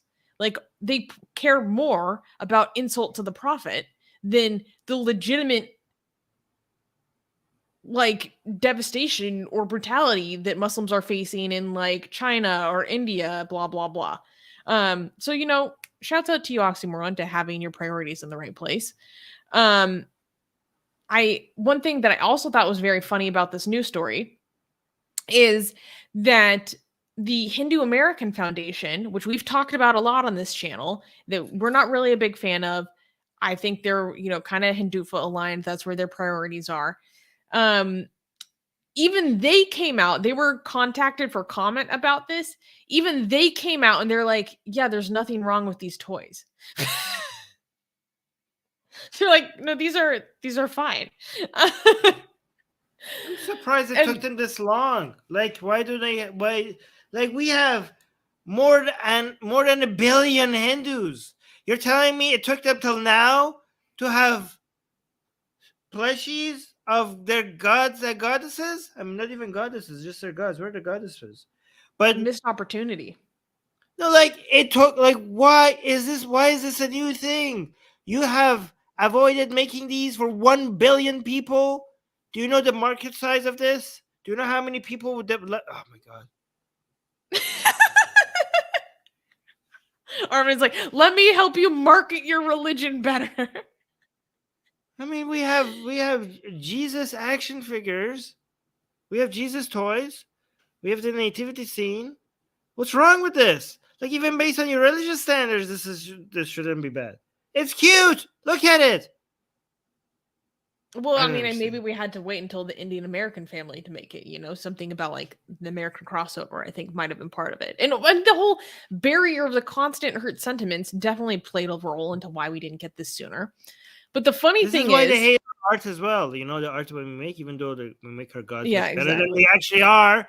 We make your gods, we improve your gods and goddesses. Okay, you're like, oh, this is blasphemy. No, this is an upgrade. Okay, it's an upgrade to your gods and goddesses. Like, guys, by the way, if you don't know what we're talking about Atheist Republic, Blasphemous Art. If you want to see them, subscribe to our newsletter. We make blasphemous art every week. A lot of them are Hindu gods and goddesses. Okay, and I'm telling you, the entirety of the Hindu culture, for the thousands of years that it existed, it didn't make the Hindu gods and goddesses even close to as beautiful as we create, right? So we foreigners Oh improved my God. Hinduism. Okay, so if you don't say, how you respond to that? You say thank you, Oh my foreigners. God. Thank you for improving our religion. But yeah, go on. No, okay. The last thing I wanted to say is, can you scroll down in the news article? Because this is pretty funny. Yeah. Okay, so someone had a tweet, and the tweet is, if kids salivate all over Hindu god plush toys and drag them on dirty floors, step over them, squeeze them, doesn't that hurt Hindu sentiments? That's why #boycott kids. Boycott kids? Is that what you're And then naming the the hash? follow-up tweet after this was, the name of the toy company is Modi Toys, so it's safer to boycott the children. Wait, why? They're like, Okay. oh, Modi Toys, that's too close to Narendra Modi. We can't boycott anything that sounds close to him, so we have to boycott the kids instead. I thought that was pretty funny. This is what you worry about? Is this guy joking? Is this serious? No, This he a is joke. joking. Okay, He's good. 100% joking. Good. CD, sometimes people are actually joking. Okay, so it's not okay. We got is this over? Because we have a Yes. super chat that is really okay. GJ is always one news behind, so we have to finish the news before we read the super chat. So GJ is like, now this was the third news, but thank you so much for the €6 super chat. This is on the second news. Okay, GJ is saying on the second item, 1, USA motto, in God we trust. 2, years ago under God, but I don't know what you're saying, was also added to the U.S. Pledge of Allegiance to the and to the U.S. flag. Yes, these are new things that were added to the Pledge of Allegiance to the U.S. flag and also to motto. It wasn't In God the We case. Trust is like, adding In God We Trust is like less than 100 years old. It's an anti-communist thing. Yeah, these are both in response to the Red Scare. These are both the things that were done. This is not like America. These are very recent. This is McCarthyism effect of people worrying about communism taking over the United States. Yeah. True. Thank you so much again. You're very generous, GJ, with all of your super chats. So thank you so much for that. Yeah. Okay, cool. Let's go to the next news. Okay, KP is pointing out that Modi is the surname of the owner and not related to PM Modi. Of course, we know that. That's the joke. Okay. Thank you, though, for clarifying. Can we clap for the next news? Yes, this is based. Okay, wow. All right, next news. Next news. UK government drops plan to officially define Islamophobia. You love to see it. Okay. Recently, the United Kingdom government quietly abandoned plans to create an official definition of Islamophobia. 3 years ago, amid mounting pressures to take action on the rise of hate crimes against Muslims and the scandals allegedly exposing Islamophobia in the Conservative Party, a decision was taken to define the term officially. In 2018, the All-Party Parliamentary Group defined the term as, quote, a type of racism that it targets expressions of Muslimness. Labour, Liberal Democrats, and other opposition parties accepted this definition, but the Conservative Party rejected it. But Michael Gove, the current community's secretary, reportedly opposed the definition, stating, quote, it would be very difficult to get a precise definition of Islamophobia. He added, there are dangers if a university or another organization, which should be home should be the home of free debate uses a definition like that to police what people can say in order to penalize them for it. Wow. Well, Wait, who's saying this? That makes too much sense for government official to say this. he's Who's the saying this? current community secretary of the Conservative Party. What? Okay, cool. Yeah. Go on.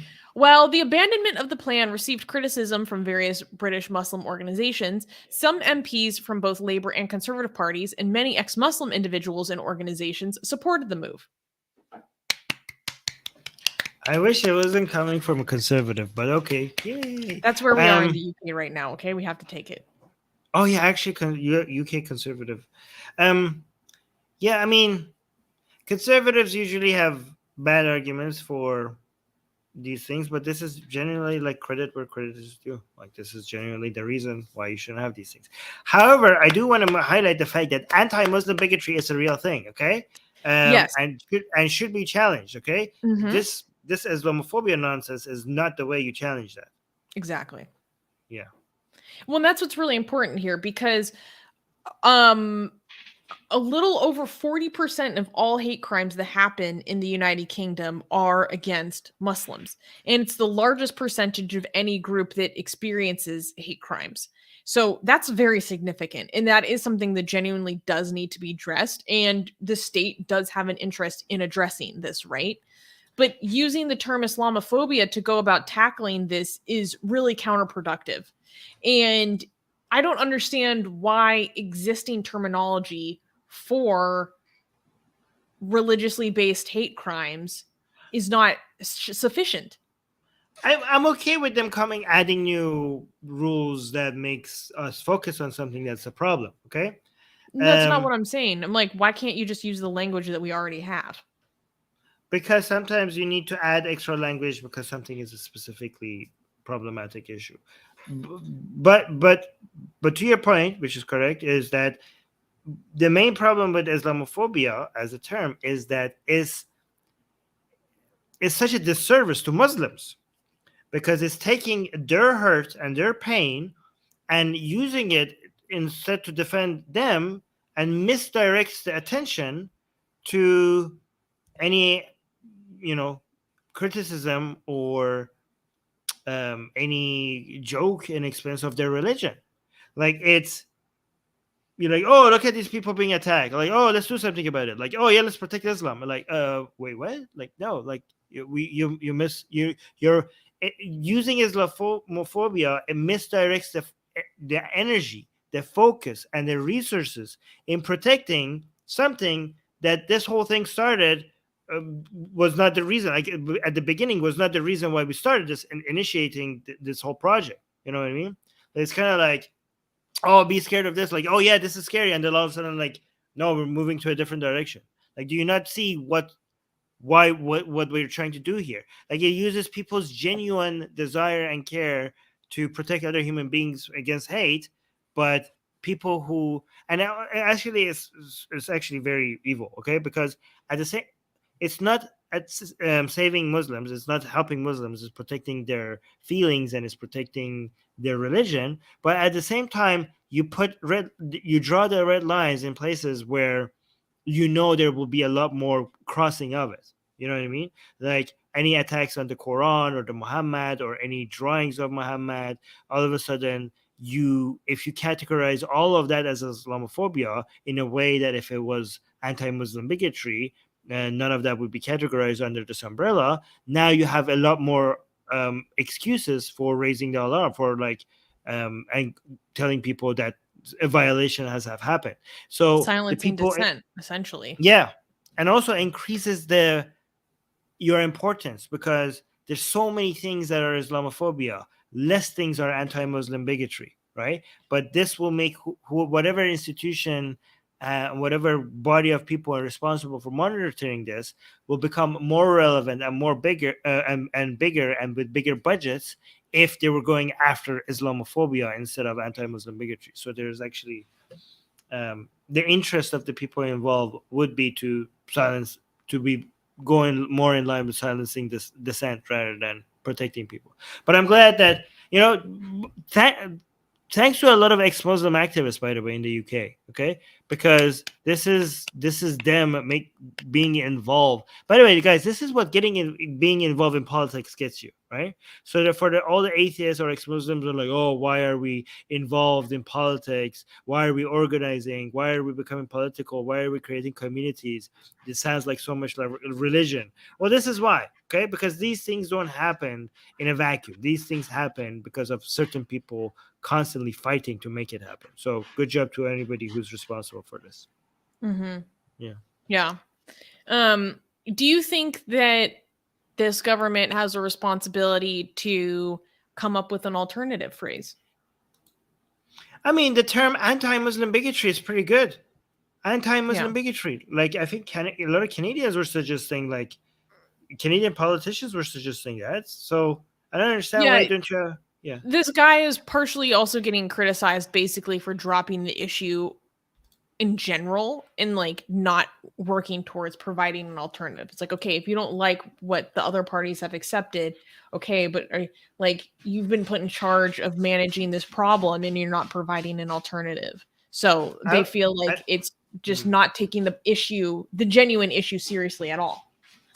Yeah, I think like I don't know. I have to look more into it, but based on what I know, I would be in favor of actually suggesting something like anti-Muslim bigotry, especially because if you don't address the problem, this whole Islamophobia thing is going to get suggested back. You know what I mean? Mm-hmm. Like you need to create a program that is not anti-Islamophobia, so that you show that you're addressing the problem. So that's because if you don't, somebody eventually is going to come sneak this back in. I would be in favor of actually having a program that looks into anti-Muslim bigotry. What do you think about the definition of Islamophobia that they had? Which was, quote, a type of racism that targets expressions of Muslimness. What is that? I mean, what the hell is that? Like a type of racism. You can tell it was made by some lefties. Yeah, I mean, there's a contradiction here. Racism is targeting people based on their race. And then Muslimness is not. I mean, do I have to say it? Are you going to make me say it? Because it's so cringe to say it now. Say it. Okay. Do it. Muslim is not a race? Like, are we still at that point? Huh? Like, do we still need to say that? I mean, most Muslims are not Arabs. So what are you talking about? I mean, okay, in the UK, they're Pakistanis, most Muslims, right? So if the Pakistanis are being targeted, just say like, I don't know, anti-Pakistani, like racism, if that's what it is. I don't understand. Right. That is a large part of it. Yeah. Yeah. Like Islam brags about the fact that Muslimness is not tied to one race. But like the woke narrative would be that Muslim practice is racialized by being identified as coming from foreign nations. And it's of practices and expressions, clothing, food from foreign nations. That, but you're saying that that's how the racism gets mixed in because it's racial. That's completely true. That's completely true. Okay, but you're helping that. You're adding to that by defining it that way. You know what I mean? Like you are joining them in racializing religion by saying like anti-Muslimness is racism. Yeah. Trells is coming up with a good point. He says, under that bizarre definition, the traditional Northern Indian clothing that Pakistani women wear suddenly becomes Muslimness. Right. Yeah, it kind of begins to encapsulate xenophobia at large. It's yeah, actually, you're right. Actually, the right term would be, because it's like it has foreignness to them, right? That's called xenophobia. That's not called racism. So you could be like Muslimness. If you're saying Muslimness is something that they associate with the other, you know, xenophobia. Racism is specifically identifying someone's race as the problem. Mm-hmm. Yeah. Yeah. I mean, it is. You might think we're nitpicking, but if you have to know what problem you're dealing with, before you deal with it, well, you have to be able to identify correctly. Coming up with a term like this that sets a precedent. it's extremely legal precedent is important for you to identify this accurately. It's not like, I understand how people are like, oh, people are being hurt, why are you being so nitpicky over their definitions? Because they will have legal consequences, and you're not going to be able to protect those people. If this is not even for us to, we are actually saying this not to be able to attack Islam more efficiently. We're even saying it for the sake of Muslims. Okay, for the sake of their Muslims, it would be better for them if you define this as anti-Muslim bigotry rather than Islamophobia. Although, oh my gosh, I wish I could remember. I remember going through the reports on the hate crimes against Muslims in the UK and how there was a rise during the pandemic.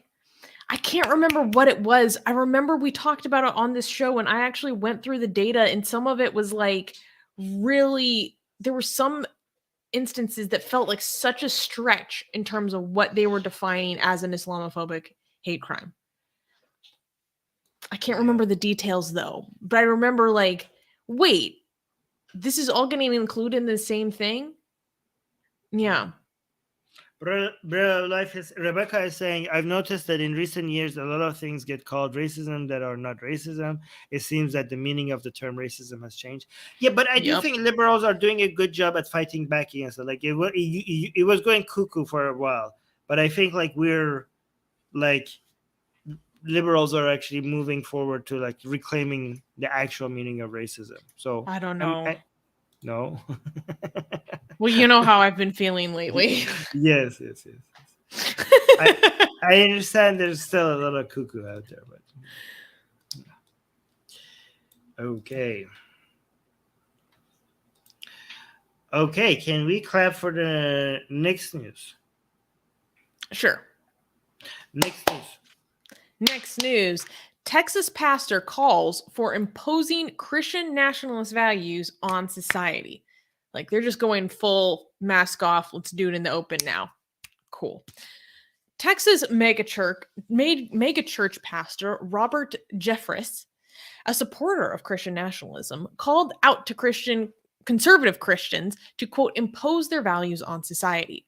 In a recent interview with Tim Clinton, the host of Real America's Voice, Robert Jeffress said that loving their neighbor and loving their country and voting in elections is all good for Christians, but they must put God above everything else.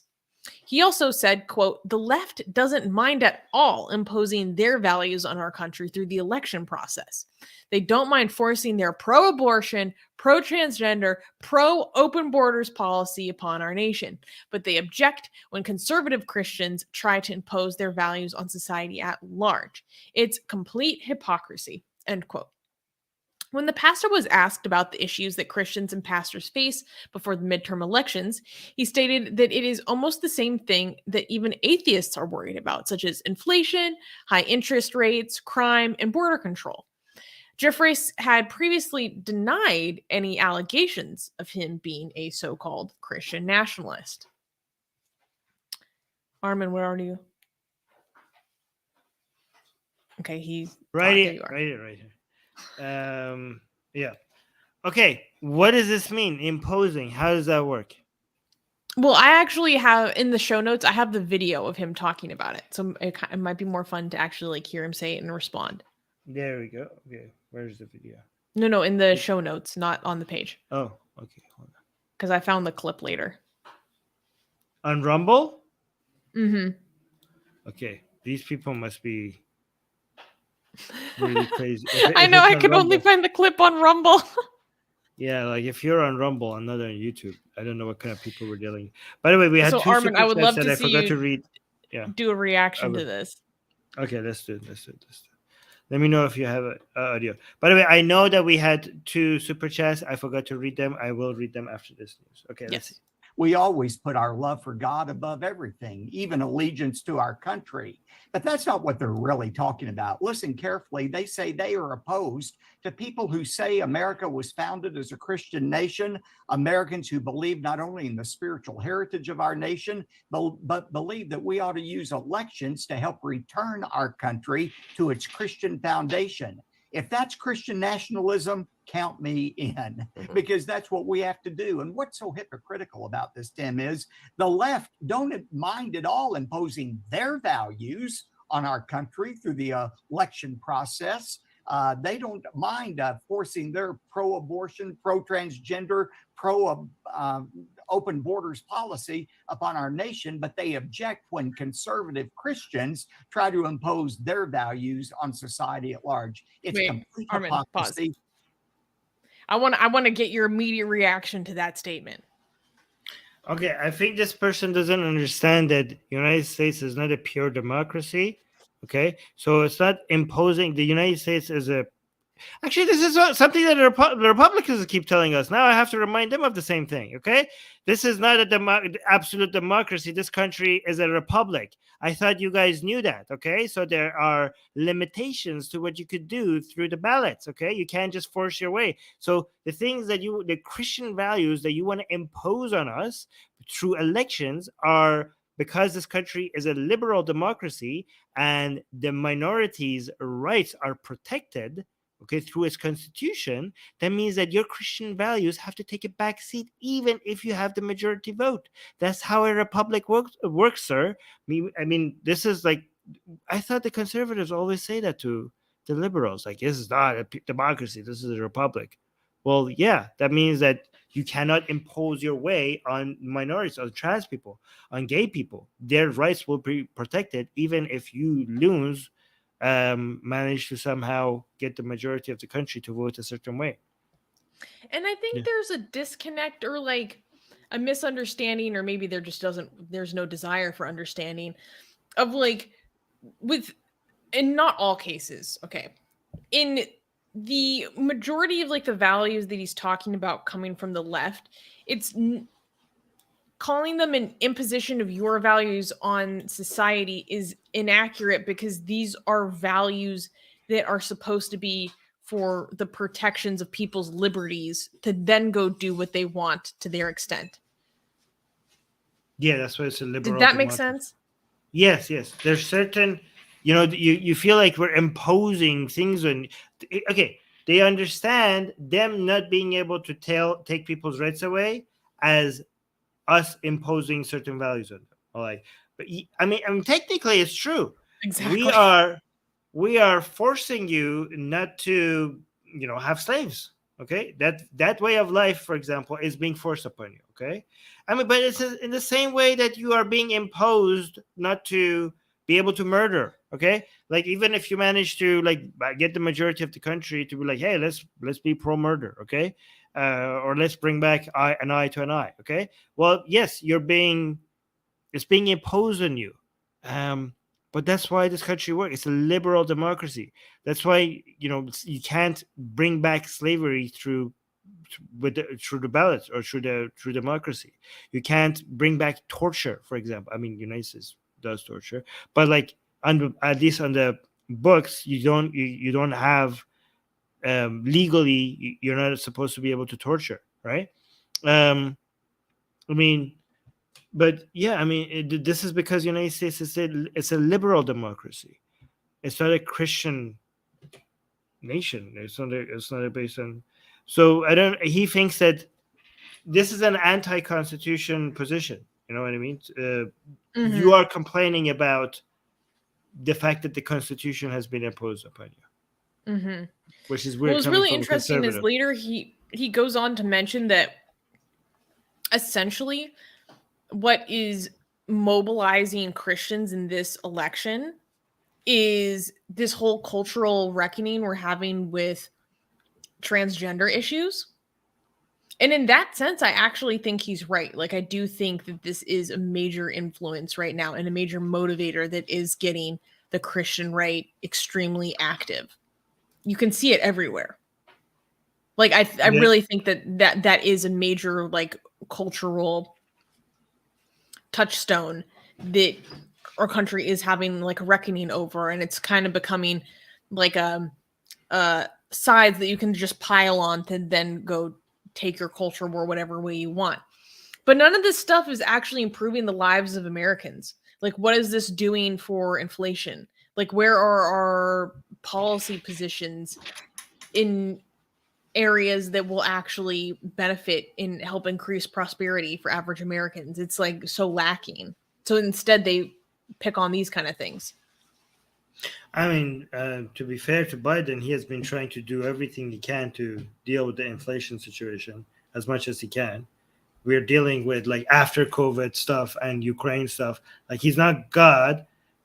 Presidents have very little over inflation. So, but the amount that he does, he has been doing all of it. So there has been policies over all of these things. I don't know. I was speaking more about in terms of like opposition, like Republican forces. Like, what are they offering? Oh, they have nothing. That's why they have to deal with that's what I'm saying. So instead they pick on this. Yeah, they have to battle. They have to fight the cultural war because they have nothing to offer. By the way, guys, if you're American, please go vote. Guys, this is literally the whole planet is at stake. What?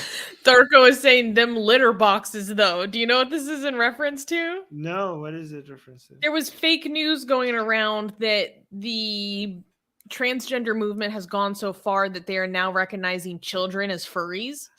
And that there was a third grade student that demanded that the teacher provide them a litter box so that they could use the litter box because they identify as a cat. And people were circulating this like this was an actual thing that happened. It did not happen. This is completely fake. It's like a meme. It's amazing how these right-leaning people think something like that would have happened and it wouldn't be all over all the news all the time, everywhere. Like, oh yeah, this just one politician happened to have heard about it. It would have gone viral. Like every single Republican, every single like anti-SJW person would have picked up on that, and it would have gone viral. But no, just this one politician said like, oh, I just heard somebody somewhere. Like, sure. Joe Rogan repeated that to Tulsi Gabbard. He's like, yeah, my friend told me that this happened at his school. Oh my God, this man has lost all credibility. Seriously, Joe Rogan. I don't even know. And then later he admitted that it was not real. Jeez. The fact that he believed it, like, do you really seriously believe that could have happened and your friend told you and it didn't go viral? Do you know that would be that every single anti-SJW in the entire country and beyond the United States would have jumped on that whole news and shared it everywhere. Anyways, and it wasn't real. Oh my God. Yo, my friend told me. Sure. Hey, we have some comments I want to highlight. Yeah, go for it. Okay, so I'm going to do Rebecca's first and then go to GJ. Am I saying it right? Because his comments are from the previous news. So, Bread of Life, or Rebecca, our friendly Christian supporter, is saying Christians should be leading the way with respect for all people.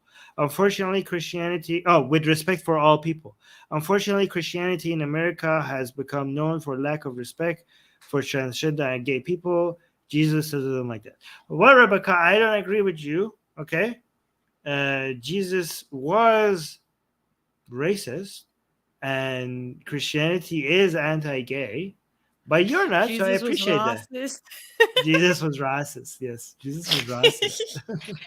Jesus also hated trees, certain trees. You're always stuck on that tree. It's so funny.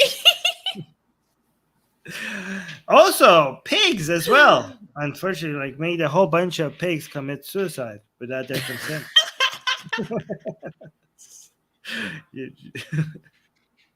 Why would you do that? Why would you do that, Jesus? Poor pigs. Yeah. Okay. Brother Ben also, is saying trees are people too. Also, unbelievers, Jesus is going to let us burn in the lake of fire. True. But Rebecca doesn't believe in that. No, Rebecca thinks we're going to die for a little bit, not for eternity, I think. Like, we're going to burn and we're going to die. She doesn't believe in hell. Oh, no, yeah. Okay, we're going to have a chance. Oh, yeah, Rebecca we got a chance, okay, Armin? Yeah, we got a chance. One last chance. Rebecca, for giving us a chance. I mean, I don't understand the whole point of believing in Jesus at all. If you get one last chance right after your death, we can see literally, like, okay, this is real. Okay, so what's the point of like believing in Jesus? Everybody in their right mind at that point would be like, okay, sure, I guess you're real. Like this story, Rebecca's story only makes sense if there are certain people that would be like, even now I would reject Jesus. Because if Without that, hell would be empty. Okay, I think based on Rebecca's story, there would be two people, maybe three people in hell. The entirety of hell would have like three people in it. Now I'm seeing God and I'm seeing Jesus, and even now I will reject you. Yes, eternal fire. I'll accept that. Sure. Okay. Anyways, The moral of the story is that Rebecca is a very nice Christian who is too nice to condemn us to hell. And so, yeah. Yes. Which I appreciate. I appreciate it. Okay. We love Rebecca on this channel. We love Rebecca. We do. Okay, we got 2 super chats, which are about the previous news items. GJ saying, do you also sell poster prints of your erotic arts? We would love to, but no place would accept that.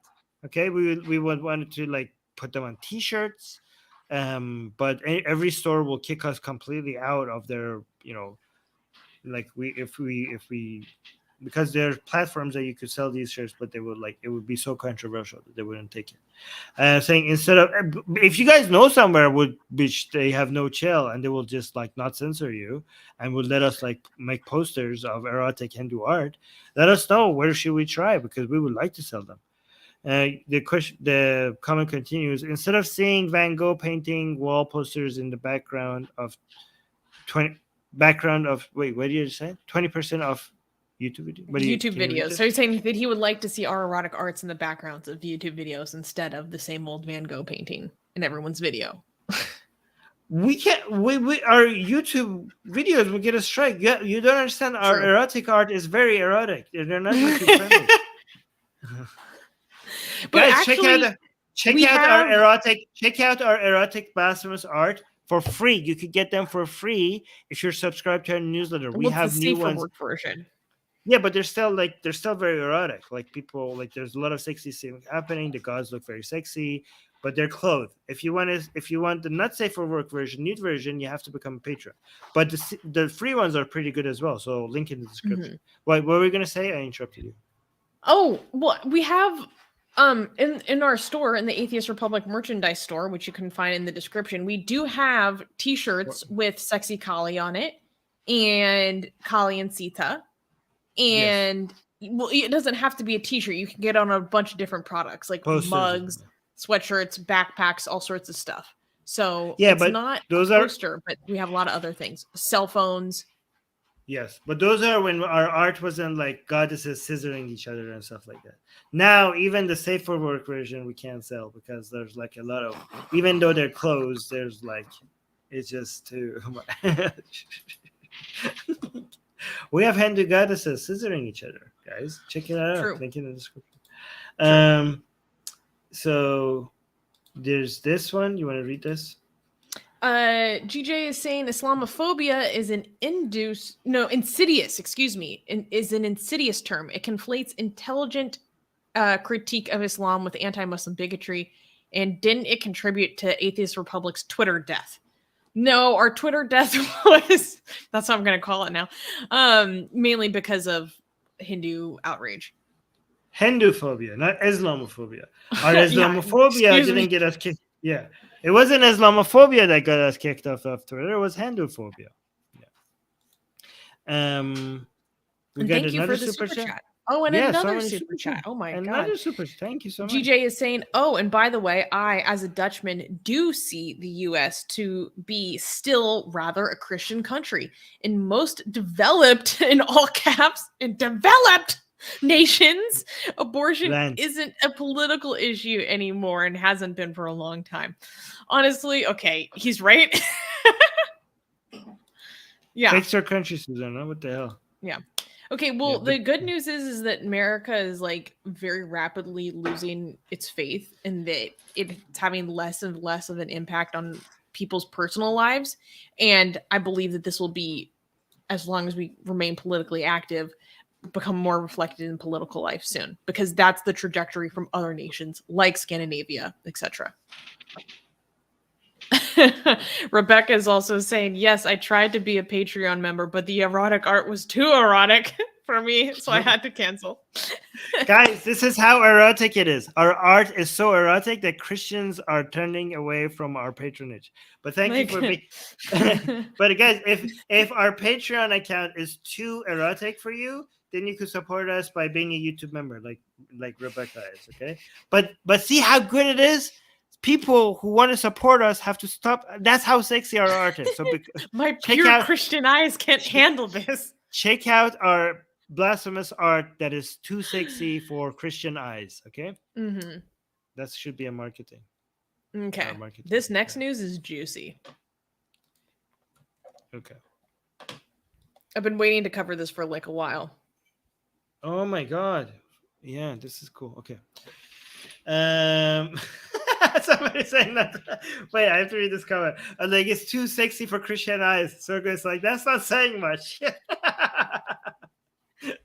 Rebecca, you're being called a prude. Okay. All right. Can I clap for the next news? Yes. Okay, next news. Next news, Christian fascist cult to be investigated for Japanese ex-prime minister assassination. So this is wild. I've been waiting to talk about this for a while. Recently, Japanese Prime Minister Fumio Kishida ordered an investigation into a South Korean religious organization known as the Family Federation for World Peace and Unification, more commonly known as the Unification Church, or as quote-unquote Moonies, amidst a growing scandal between his party and the church. The Unification Church is notorious for its bizarre teachings, abusive practices, and mass weddings. Prime Minister Kishida instructed his education and cultural minister, Kieko Nagaoka, to provide the ties between the ruling Liberal Democratic Party, or LDP, and the church. This decision came after the assassination of former Prime Minister Shinzo Abe. 41-year-old Tetsuya Yamagami, the suspect of the killing, said he assassinated Abe over his apparent ties with the church. According to Yamagami, the church defrauded his mother into donating around 100 million yen, or roughly $672,000 US dollars. Tetsuya targeted Shinzo Abe because of his perceived sympathies to the Moonies, and his grandfather, former Prime Minister Nobusuke Kishi, helped the Unification Church expand in Japan in the early 1950s. An internal survey of the Liberal Democratic Party discovered that almost half of their legislators had some connections with the church. Prime Minister Kishida pledged to remove the party's ties to the church. The Unification Church, which has around 100,000 active members in Japan, could lose its tax-exempt status depending on the result of the investigation and a court ruling. Okay, can you break this down a little bit? Okay, so let's back up. Most people are probably aware that, or heard a few months ago, that the former Prime Minister of Japan and the longest-serving Prime Minister, his name is Shinzo Abe, he was assassinated. And this is very shocking because, like, there aren't any handguns in Japan. Like, this kind of thing is very rare. And as this was investigated, the role of the Unification Church started to be revealed. So here's the backstory. The guy who murdered Abe, his last name is Yamagami. So let's just call him that. Yamagami is from a family that was members of the Unification Church. And because of the abusive practices of this cult, his mother basically gave everything the family had to the church. And so that this man could not attend college. Like, it had a really devastating impact on his family. And basically he says that it ruined his life. His original intent was apparently to assassinate the current ruling leader of the Unification Church. The current ruling leader of the Unification Church is the wife of the founder who died like about 10 years ago. The guy who founded the church, his name is Sun Myung Moon, which is why the followers are called Moonies, because they're like named after him, right? Is this okay? One question: is the whole thing just one church, or are we talking about two different churches? So, yes, but what complicates it is that the Unification Church goes by many different names, and they have many fake organizations to hide their activities. They have many. They have $1 billion, like multiple $1 billion network around the world. Okay. They own properties around the world, and they own the United States newspaper, the Washington Times. Okay. So we have a Unification Church, which is being called a cult, right? Yes. And they're called Moonies, the people in there? The kind of a pejorative term or nickname for the members are called Moonies. But why is the church being investigated when the church was the one that was attacked? The church was not the one that was attacked. I mean, the person is attacking people because of them being in the church. Oh, okay. I see what you mean. Okay. Funnily enough, this is the exact same propaganda that the church is using to cover their ass. So backing up and going to the current day. So this guy has been like the murderer has been, very badly impacted by the activities of this church throughout his life. He wanted to go target the current leader. He couldn't because she's not traveling into Japan as much anymore after the pandemic. So what he wanted to do instead is he realized that Shinzo Abe's grandfather had a large role in the church expanding in Japan in the 1950s. And I can get into that because it's actually kind of crazy. And then he later discovered that Shinzo Abe himself had some connections or was a sympathizer to the church. And this enraged him. So this is how he ended up choosing Abe as his target.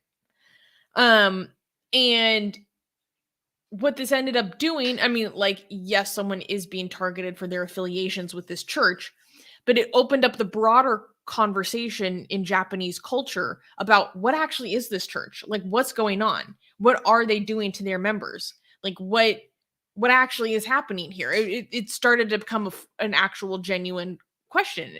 And then people started to realize how legitimately politically influential this organization is within Japan. And it has become an issue where it's extremely unpopular in Japanese politics right now to have any form of affiliation with the Unification Church. And it was discovered that nearly half of the,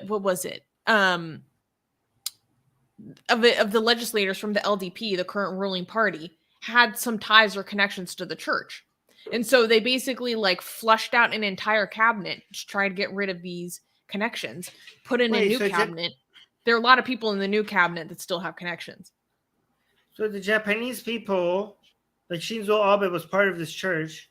He wasn't part of it. No. He was not part of it. He was not a member. He just like would show them support or thank them for their political support that they would give him. And he had sympathies, But you would think that the people would like, it's amazing that the Japanese people would have the opposite reaction that I would think, because like Shinzo Abe was killed for his association with this church. And the Japanese people are like, let's go after more people who are associated with this church. I would just think that you would be sympathetic because this man was killed for his association with the church. So I would think that the reaction would be like, hey, let's not demonize these people who are, the Japanese people, didn't they like Shinzo Abe? Like, I mean, he was very controversial. So that's its own thing. And like him receiving a state funeral was hugely controversial. Like, I don't want to get into those politics so much. I understand the perspective you have, but I think if people know about how bad and evil like the organization of the Unification Church is, you wouldn't have as much sympathies. Okay. How bad are they? Like oh my God, it's bonkers. So it is a straight up cult. It was founded in the 1950s in South Korea. and it was founded by Sun Myung Moon. Sun Myung Moon is genuinely believed to be the second coming of Jesus Christ. He is Nice. supposed to be the literal Messiah. Was this the same guy that caused a whole bunch of people being killed? Like there was a mass death. Like I know somebody from South Korea that acted like he's the second coming of Jesus that caused mass executions and killing. Is this the same guy? I don't think so. There hasn't really been mass suicides or anything in the Unification Church that I'm aware of. You might be thinking of Aum Shinrikyo, but because I'm so like obsessed with cults and stuff like that. But so they believe that this like aging, well, I mean, he's dead now. This Korean man is like the Messiah, and that his whole thing is that he is going to come and turn the world into a united family that is then going to be sinless and like take over the world. And there's these weird like parallels to Islam in some of the teachings. So they have this belief that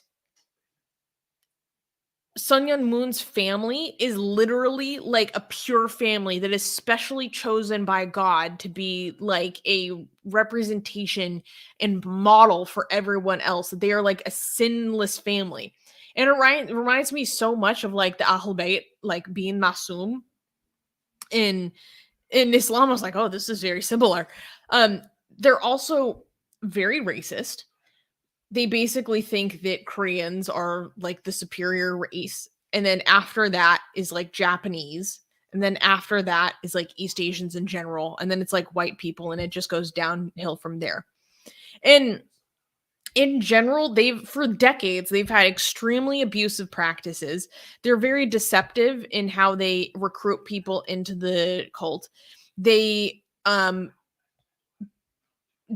do tons of extremely abusive and destructive practices. Like oftentimes when people join, they have to give over all of their savings to the church. They have to give up everything. They have to give up their name. They have to cut off the ties of their biological family because now they're part of God's sinless family.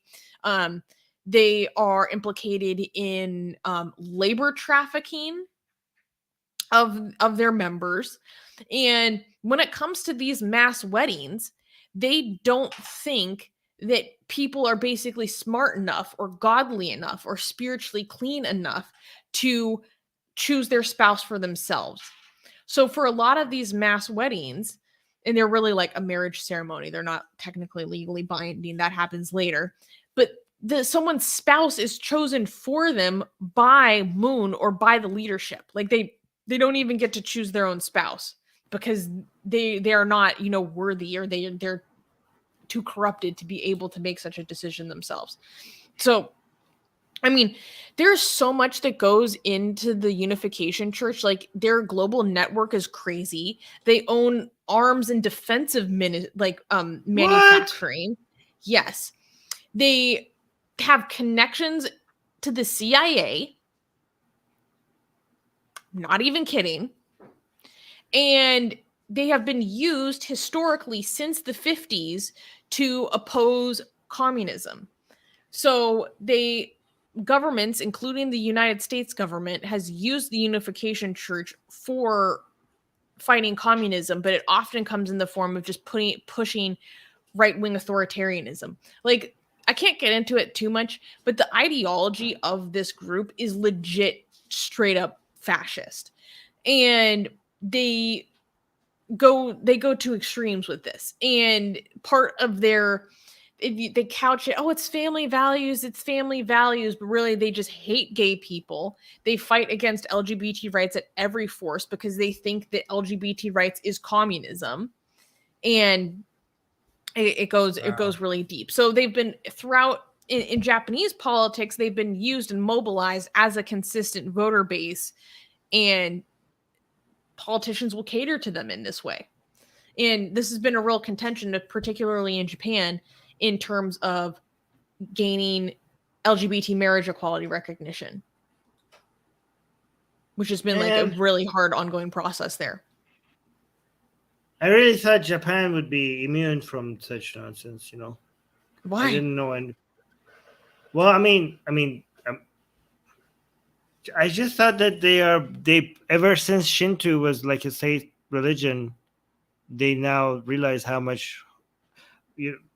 I don't know if you know, but Shinto was a religion before like the Americans came and fixed it, but they just replaced it with something else because back then it was like a very religion was holding back Japan a lot, and I think that you would just once you realize how much when you pass that and you saw how much your country grows, you would think like yeah, let's not do that again. But Well, it's apparently not. complicated because in Japan there are only like 100,000 active members of the Unification Church, right? But Hmm. they are an extremely wealthy organization, extremely corrupt, and they like it's a very insidious organization, and because they have so much money to throw around because they extort so much money from their members, they have a lot of clout because of how much money they have available to them.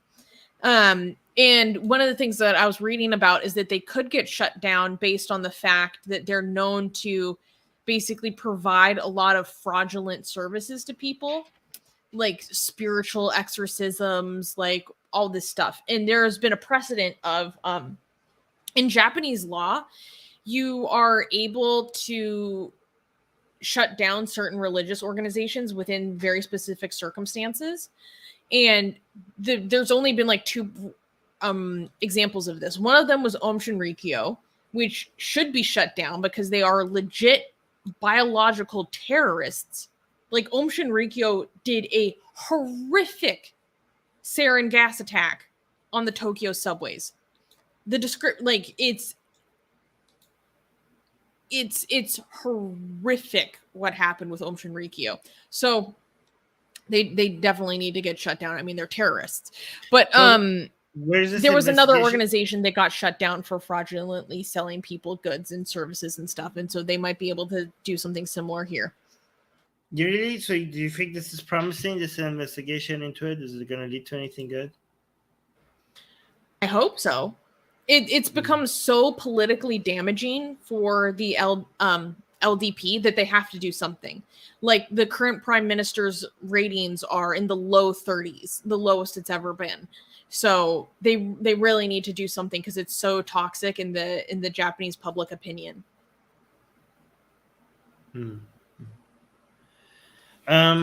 Okay. This is a very. I don't know about any of this, so this is. Thank you for educating us.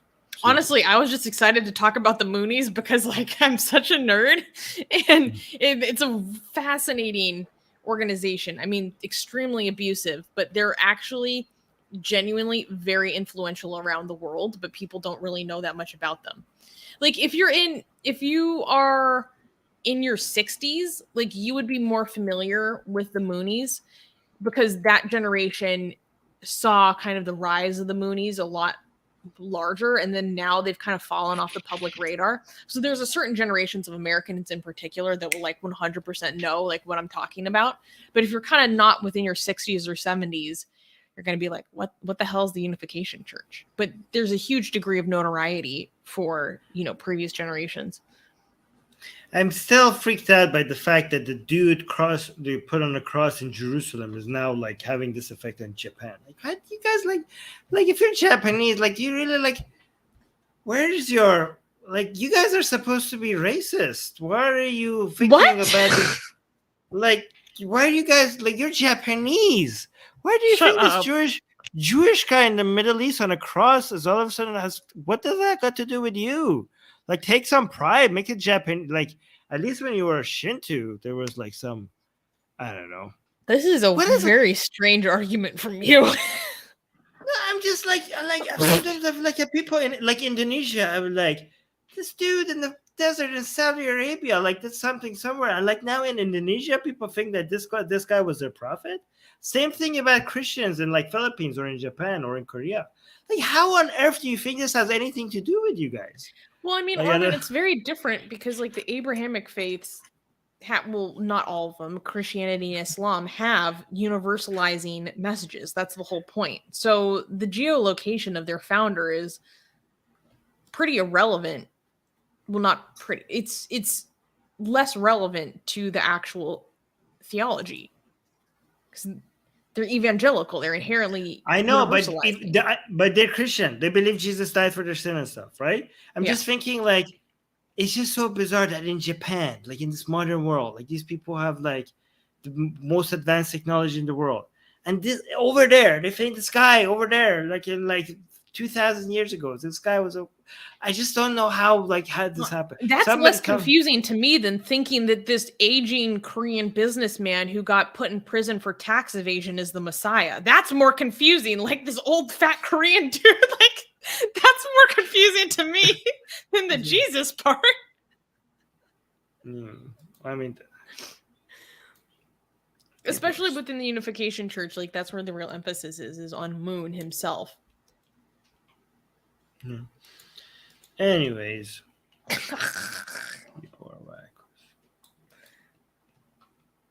Seriously, religion is the fact that religion is still relevant today. Is sometimes I think about it, like it just boggles my mind. Like this is the same human race that has figured out what has happened in the fraction of a second after the beginning of this goddamn universe. And like, oh, we're still like, oh yeah, this guy died for our sins. This carpenter was died of. It's just like I don't know. I'm just ranting. Can we? Armin's like, I expected better of you. Oh my god. Can we up for the next news? Yes, we can. Okay. Next news. Canadians are quickly losing their religion, census data shows.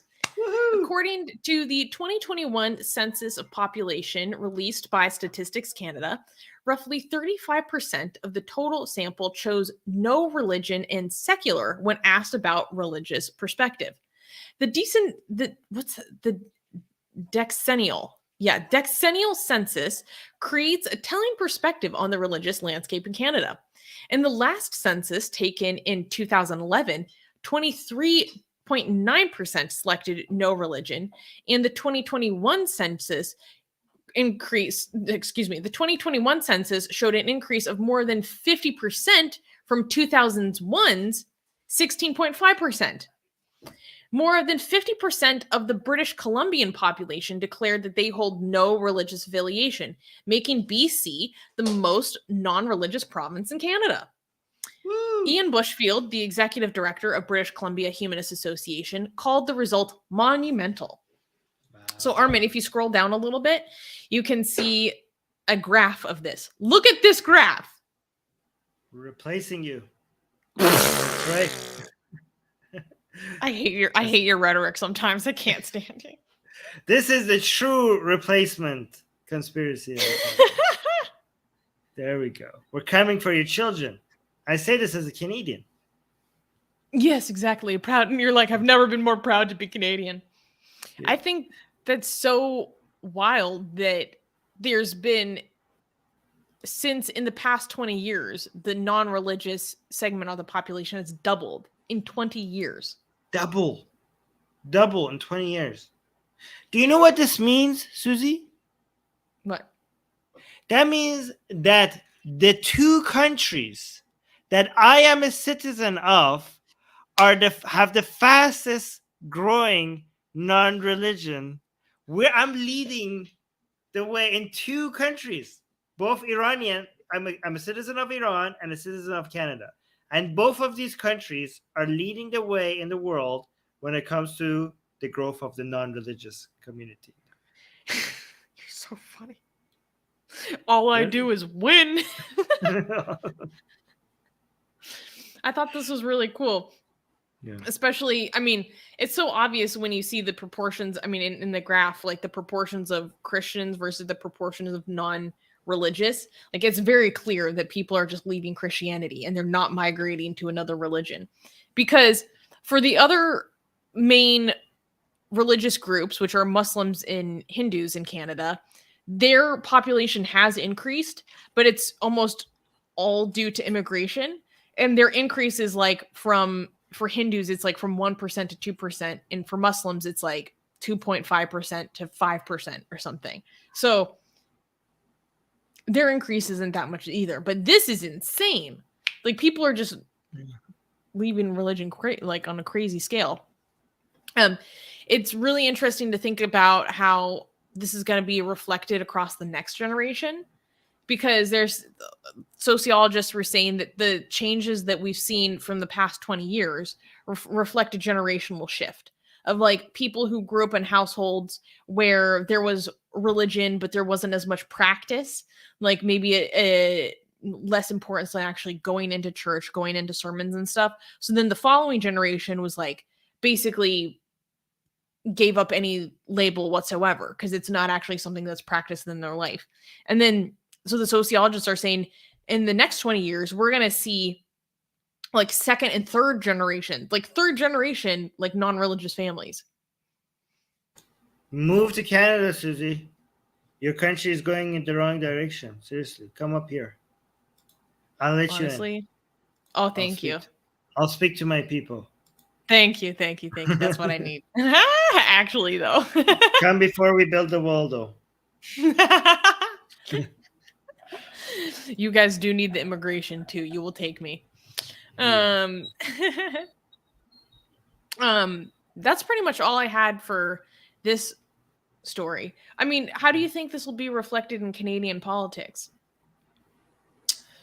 Very good question. There's less of an emphasis of religion in Canadian politics anyways. Like you guys actually get to focus on like policy and economy because you guys aren't fighting over cultural bullshit as much. That's what I find interesting about like Canadian conservatives is like they're not really fighting against gay marriage or they're not fighting against abortion. Like they're like, oh no, we've accepted that. That's off the table. Like now let's talk about what kind of like public health policies we want and like taxes and stuff. Yeah. No, like we might have a Gilead situation where we have to accept refugees from the United States or something. Oh, okay. Yeah, no, actually, that's actually what happened in Gilead. Like Canada was like a safe haven for people who were refugees out of the United States. Oh, really? I've never watched or read The Handmaid's Tale. Yeah. Canada was Will you take me in as a refugee? Yes, of course. Thank you, Armin. But it's amazing how it was recognized, like in the movie that, in the TV series, that like obviously if United States goes like this way, Canada would be. I mean, it was always the same. Like even when you guys had slavery, we accepted your slaves. Yeah, that was where they ran away to. Yeah, enslaved African Americans, Black Americans. I'm actually being very Canadian right now because what defines Canadian culture the most is their superiority to Americans. Like they constantly mentioning of the like this is you can't. There's nothing more Canadian than this, right? Except you guys. Okay, never mind. So I'm actually I feel very Canadian right now that I'm telling you all of this because this is like a Canadian hobby to tell Americans how things are better at the other side of the border, right? So this so this is me exercising my Canadian heritage right now, like culture. Something I don't remember is saying, "Don't go with him, Susie."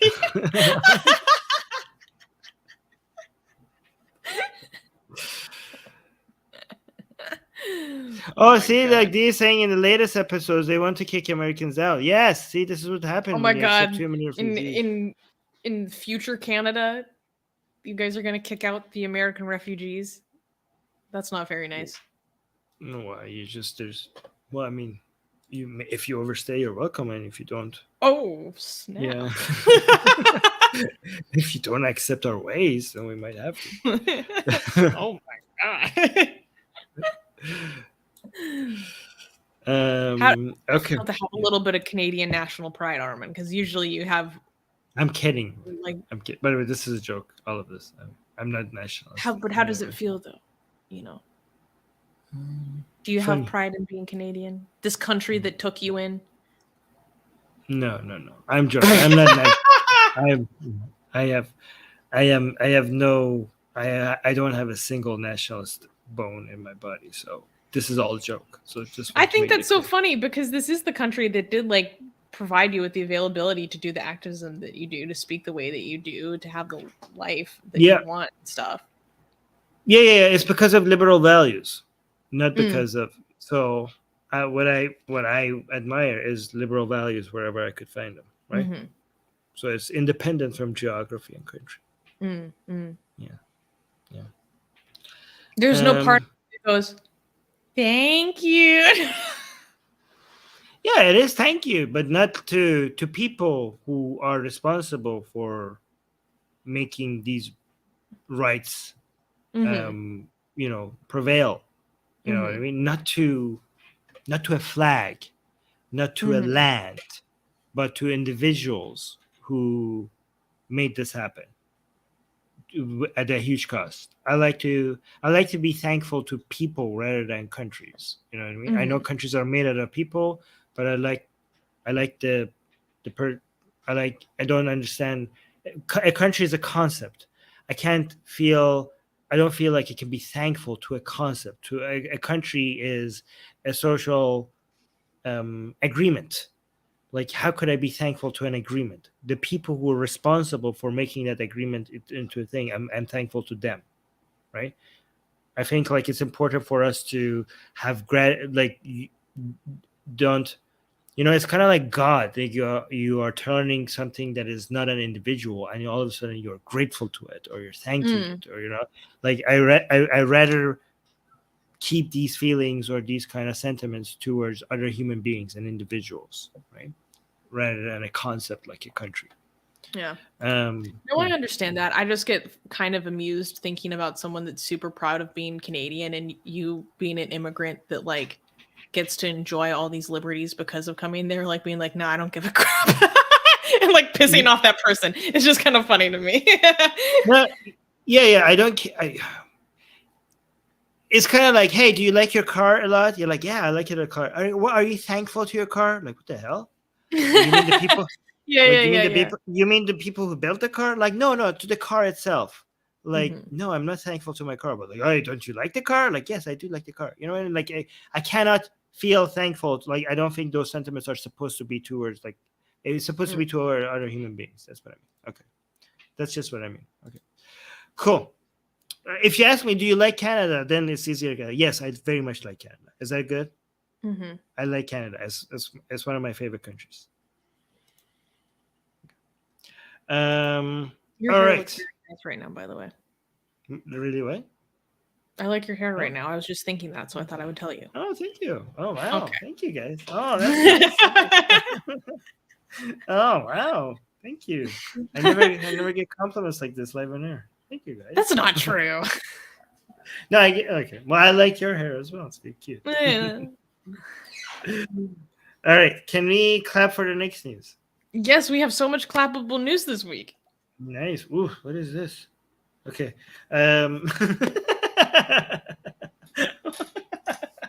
Okay. So, next news. Next news. Model Amber Rose reveals her ideal man is an atheist. Famous American model Amber Rose recently posted on her Instagram that her ideal man is, quote, definitely an atheist, but also a feminist.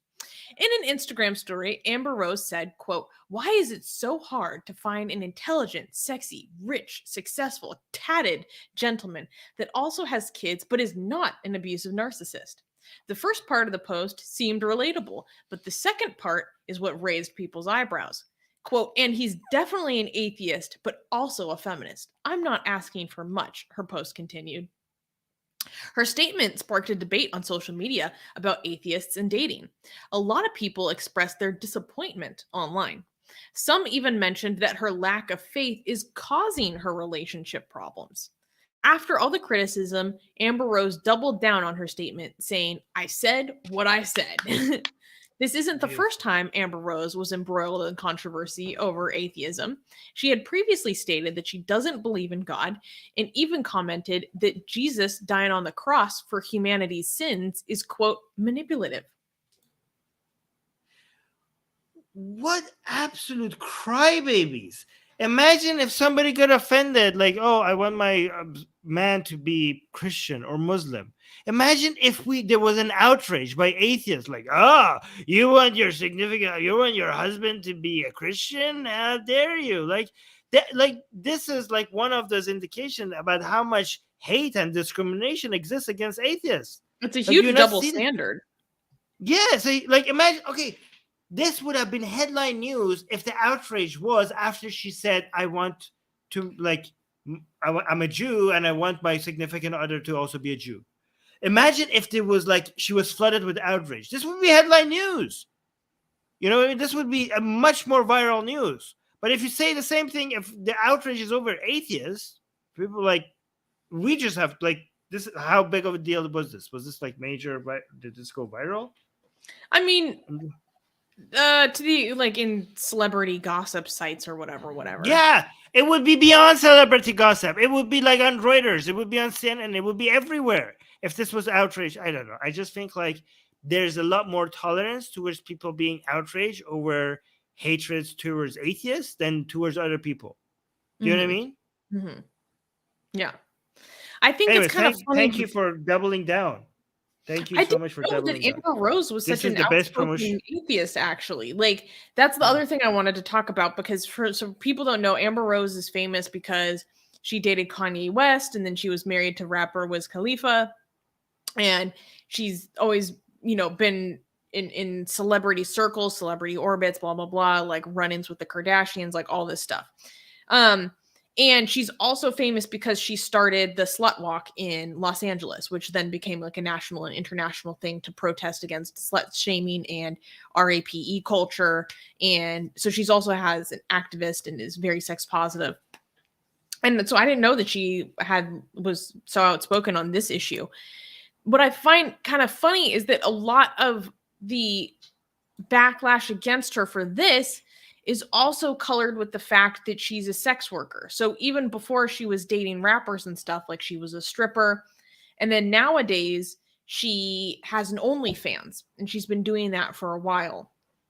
And so a lot of people were coming at her from that angle of being like, oh, of course you're going to have problems with men. Like the father of her youngest child, like cheated on her with like 12 different women. You know, because, oh, you are a whore, basically. And so the only man that would want you in this context is going to treat you poorly because he doesn't have like the respect that is obligated upon him by religion, essentially. So I don't know. There's also like an anti-sex work, like slut shaming aspect to this as well. Oh, okay. I see. Well, atheists and sex workers, together we will unite and fight against discrimination. And in fact, maybe atheist sex workers is the way that we could promote tolerance towards atheists. Don't ask me how. Don't ask me how. I mean, hey, that's one angle. I think, I had another point I wanted to make. I can't remember what it was. I don't know. Never mind. Okay. We have 2 super chats before we go to the next news. Okay. Again, both of them by GJ. Thank you so much, GJ. You're being very generous today. I hope you're rich, because you shouldn't be donating to us so much. But thank you so much for your support. Thank you for your support. Guys, GJ has been very generous today. I don't like, there's more. There's actually, this is like another one. Okay. GJ saying, have they clean? You want to read this? GJ saying, have the clean arts, meaning the safer work arts, printed in Holland. Descartes and other world famous philosophers had their highly volatile heretic theories printed in Amsterdam. Oh, that's true. Like historically. Well, GJ, are you a patron? You should, like, given how much you're interested in our arts, I hope you. Oh yeah, you are a patron. Okay. So good. Guys, look, GJ is like really promoting. Is not only he's supporting us with super chats, he's also talking about our art so much. So make sure you become a patron. Link in the description to see what he's talking about, because our art is very, blasphemous and very sexy at the same time. Thank you so much, GJ, again. And here's another super chat by GJ as well, and 11 euros this time. Thank you again. He's saying, I was born a Christian in a Christian majority country that became an irreligious majority in under 10 years ago. But I was an early adopter in 1991. After 21 years, I've been clean now. Wait, for 32 years. Well, good. You're trying to add up to see if that works. The years work. Yeah, I'm confused. After 21 years, I've been clean now for 32 years. That doesn't make sense. But anyways, thank you for the super chat, and we appreciate all your support. Yes, and congratulations on being sober from Christianity. Yeah, we should make that a thing. Like, I'm a recovering Christian. Like, once a Christian. Oh my God, no! I say that all the time. I say I'm a recovering ex-Catholic. A recovering ex-Catholic. Yes. Because it is a recovery. It is recovery. Yeah. I think I fully recovered from Islam. I think so. Yeah. Have you fully recovered from Christianity? No. No? Okay. Still need to do I mean, I am a lot younger than you, though. To be fair. Oh, okay then. 21, 32. Okay. All right. Oh, look at this. People are saying your art is beautiful. Thank you.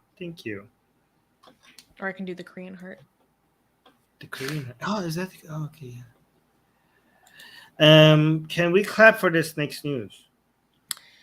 Yes, we can. Okay, cool. Next news. Tokyo to begin recognizing same-sex marriages. Woohoo! Small progress, but this is important. Recently, Japan made history by issuing certificates to same-sex couples, becoming the first municipality in a country where same-sex marriage is not considered legal. The certificate is given to individuals who are the age of 18 and above. It does not provide the same legal rights as the institution of marriage. However, it still allows same-sex couples to be treated as a married couple for public services such as healthcare, social security, and housing. Even though the certification has limitations in various aspects like adoptions, visas, inheritance, and many LGBTQ couples and activists welcomed the move. According to a poll conducted by the public broadcaster NHK, 57% of Japanese people support same-sex marriage. Many acknowledge that the certificate system is only the beginning of gaining gay rights in Japan.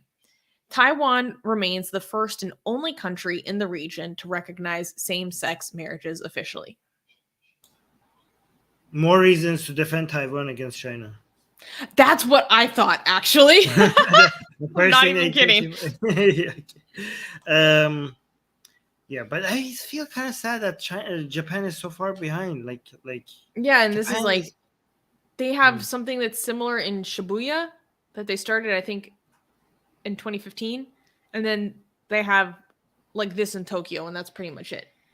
Because what happened in Japan is there was a court case that had a lot of promise in terms of challenging the illegality of same-sex marriage, because there are all these reasons why they were arguing why it is not providing equal protection under the law.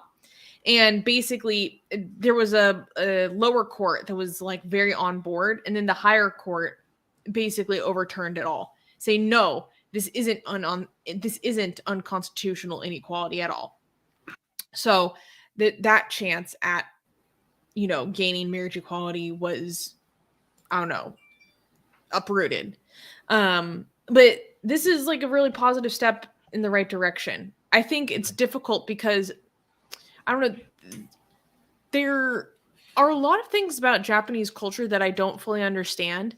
Like, there's lots of it that are very open, but at the same time, politically, it can be very conservative. So there's like this interesting contention, and the leading liberal Democratic Party is like super against providing marriage equality and stuff because they think it's against family values, blah, blah, blah. They might be called the Liberal Democratic Party, but they're actually very conservative. And yeah, so that's been a huge obstacle. This is going to be a huge win for us if we could turn Japan, because this is the world's like third largest economy, right? I know. So it will be a massive win. And it's so bizarre that like a country as advanced as Japan is still behind at this matter. Like, you would think that they would be ahead of other people. is Japan's conservatism confuses me, because like when it comes to if you interpret the thing just based on the culture that comes out of there, you would just think like they're like very far, like very liberal. But then Exactly. you look at their culture, they look liberal, and you look at their politics, they're like, what the hell? It's like it doesn't match what we're seeing coming out of Japan. It's weird. Yeah. I mean, Yeah. I'm not gonna like pretend to have some in-depth knowledge or understanding of Japanese politics or anything, but that is like a contention that I find very confusing. Yeah. Like in TV shows and dramas, they're starting to have more LGBT characters, but like in anime and manga has been super gay for a long time. like Yeah. their whole genre is dedicated to it, and subgenres. Like there's huge subcultures surrounding all this stuff. It's fascinating. Okay, so okay, we need to do super chats. JJ saying, do the math, please. I'm 53 years old now. Get it? Yes. So you're saying that you lost religion at 21 and then you're 32 years sober. Okay, that makes more sense now. Yeah. Thank you. Thank you for the super chat again, by the way. €3 super chat. Thank you. Very okay. Can we clap for the next news? Yes, we can. Yes, we can. Oh, look at you, so excited. Oh, thank you. All right. Next news. Armin Navabi published in Queer Majority. I don't know, maybe you can help me come up with a better title for this segment. But the moral of the story is exciting news. Armin recently wrote and published an article about the Iranian Revolution and published it recently in the online magazine Queer Majority. Really cool. Yeah, I was so happy. They reached out to me and they said that they wanted me to cover this. So, I mean, I was so honored, and I wrote something and it got published. This is the publication Queer Majority. So, this is like, by the way, it's very beautifully designed, the whole thing. Yeah. Right? Like, if you go to the articles, I was very much impressed with the whole. Oh, yeah, and this is mine. So, you can see different people covering different things. And it's usually mostly LGBT focused, okay? But they did want me to cover. They wanted somebody to come and write about what's happening in Iran, so I said yes. And this is my article. But it did have an LGBT mention and section about, because it is for Queer Majority, so it did have to have something associated with that in there, which I did cover, right? Mm-hmm. I really enjoyed the process. I really enjoyed writing an article for a publication, like outside of Atheist Republic, because it also gets outside of Atheist Republic and like makes more people introduced to us and the work that we do. So I do want to do more of this because I had a lot of more articles that I wanted to write for them, and because it didn't have any LGBT angle to it, they couldn't publish them. But I do, guys, if you could help me out, like, because I have a lot of articles like this ready to go already, written, prepared, right?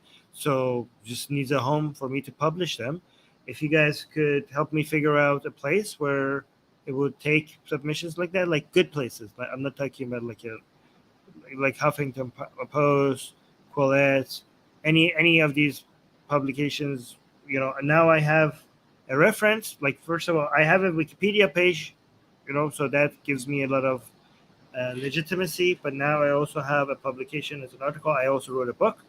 So those things in combination should be easy for me to get places, convince other places to take my articles. So if you guys have any connections, or if you have any advice, or if you know anybody, email me at armin.navabi@gmail.com. If you know any of the editors that work at any of these websites that would accept articles, I would like to do a lot more of this type of work. So please email me again. Again, it's Armin. You can see my name here. armin.navabi@gmail.com.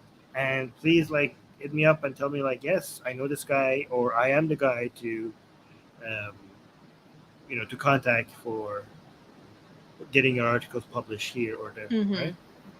I posted a link to his article in the live chat, so you guys can go read it if you want to. And if you don't have the link, just like Google queer majority Armin Navabi and you'll find it. So Armin, wait, can you give us like a quick overview, or like, I mean, I want people to go read it, so don't tell us everything, but like, what is this article about? Oh yeah, so I go. You know how over here I tell you that the Iranian regime uses division between Iranian people as a way to survive, right? So it turns like Kurdish people against the rest of Iranians, men against women, secular against religious, um, and upper class against lower class as a way to define an enemy, to get people united with the regime against this made-up enemy, right? So basically, that I go through examples of how it's done and how these recent protests have basically destroyed those narratives, and how against 40 years of worth of attempts by the government to create those divisions in less than a month, people have shown that none of that has worked, and people are able to unite across all of these lines. And I go through examples line by line here as a way to show how people manage to do that. So yeah. Amazing. There's lots of people saying congratulations. Thank you guys. And so wait, in terms of other stuff you want to write about, like give us a teaser. Like what do you want to dig into? Like, so I want to do some fun stuff and some serious stuff, right? So like fun stuff, I want to cover like, Andrew Tate's conversion and how much in line that acceptance is in line with actual Islamic teaching. The division within the Muslim community. Those would be fun stuff. Some stuff on with more serious stuff, like I wanted to cover the historical context of the battle between liberals and religious people in Iran over, and how hijab was like the center of all of this, the history of how hijab was not just a religious tool in Iran but a political tool, and how these recent protests have changed that back and forth. They give some historical context and show how unprecedented this whole new protest and this new thinking about the hijab is, and basically give you a rundown of how even the liberals and leftists, bent the knee to Islamic takeover, and how the anti-imperialist narratives help with accepting a whole bunch of Islamism, including the hijab by leftists, and how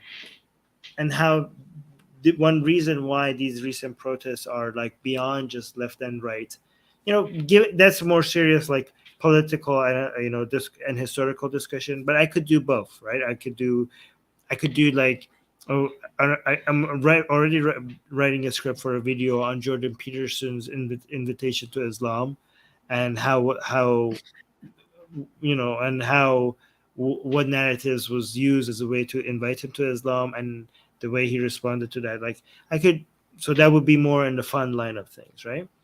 But there's so many things. Like I have like thousands of ideas I could write about, right, in different articles. So when I'm writing scripts for my video, I'm just enjoying that. And I'm like, when I'm, this could be an article. Like as I'm writing a script, like it could just as easily turn it into an article. So yeah, if anybody has any interest in seeing my articles, please reach out to me and tell me that, like, again, or tell me where to email, or if you have any suggestions on who to email and what to say, because I don't know how to go about doing who to reach out to for. No, thank you guys.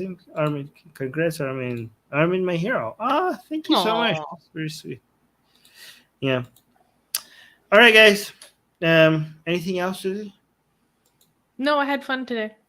Yeah, me too. I miss doing streams with you guys. Make sure you subscribe to our newsletter. More important than anything else is for you to be on our newsletter. Okay, we reward you. Like, you will not regret being on our newsletter. Okay, we do send you news, but we also send you juicy, sexy, blasphemous art. Okay, for free.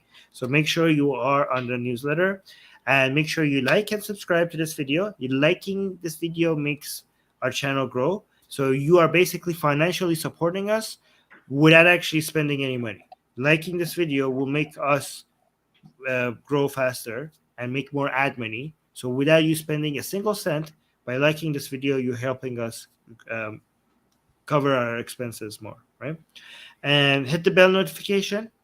And if you are financially secure, but only if you're financially secure, consider supporting us financially as well. You could do that by on Patreon or on PayPal or by becoming a YouTube member. Okay, so Patreon in the description, and PayPal is also in the description, and the YouTube member is right next to the subscribe button. You become a YouTube member and you can support us that way.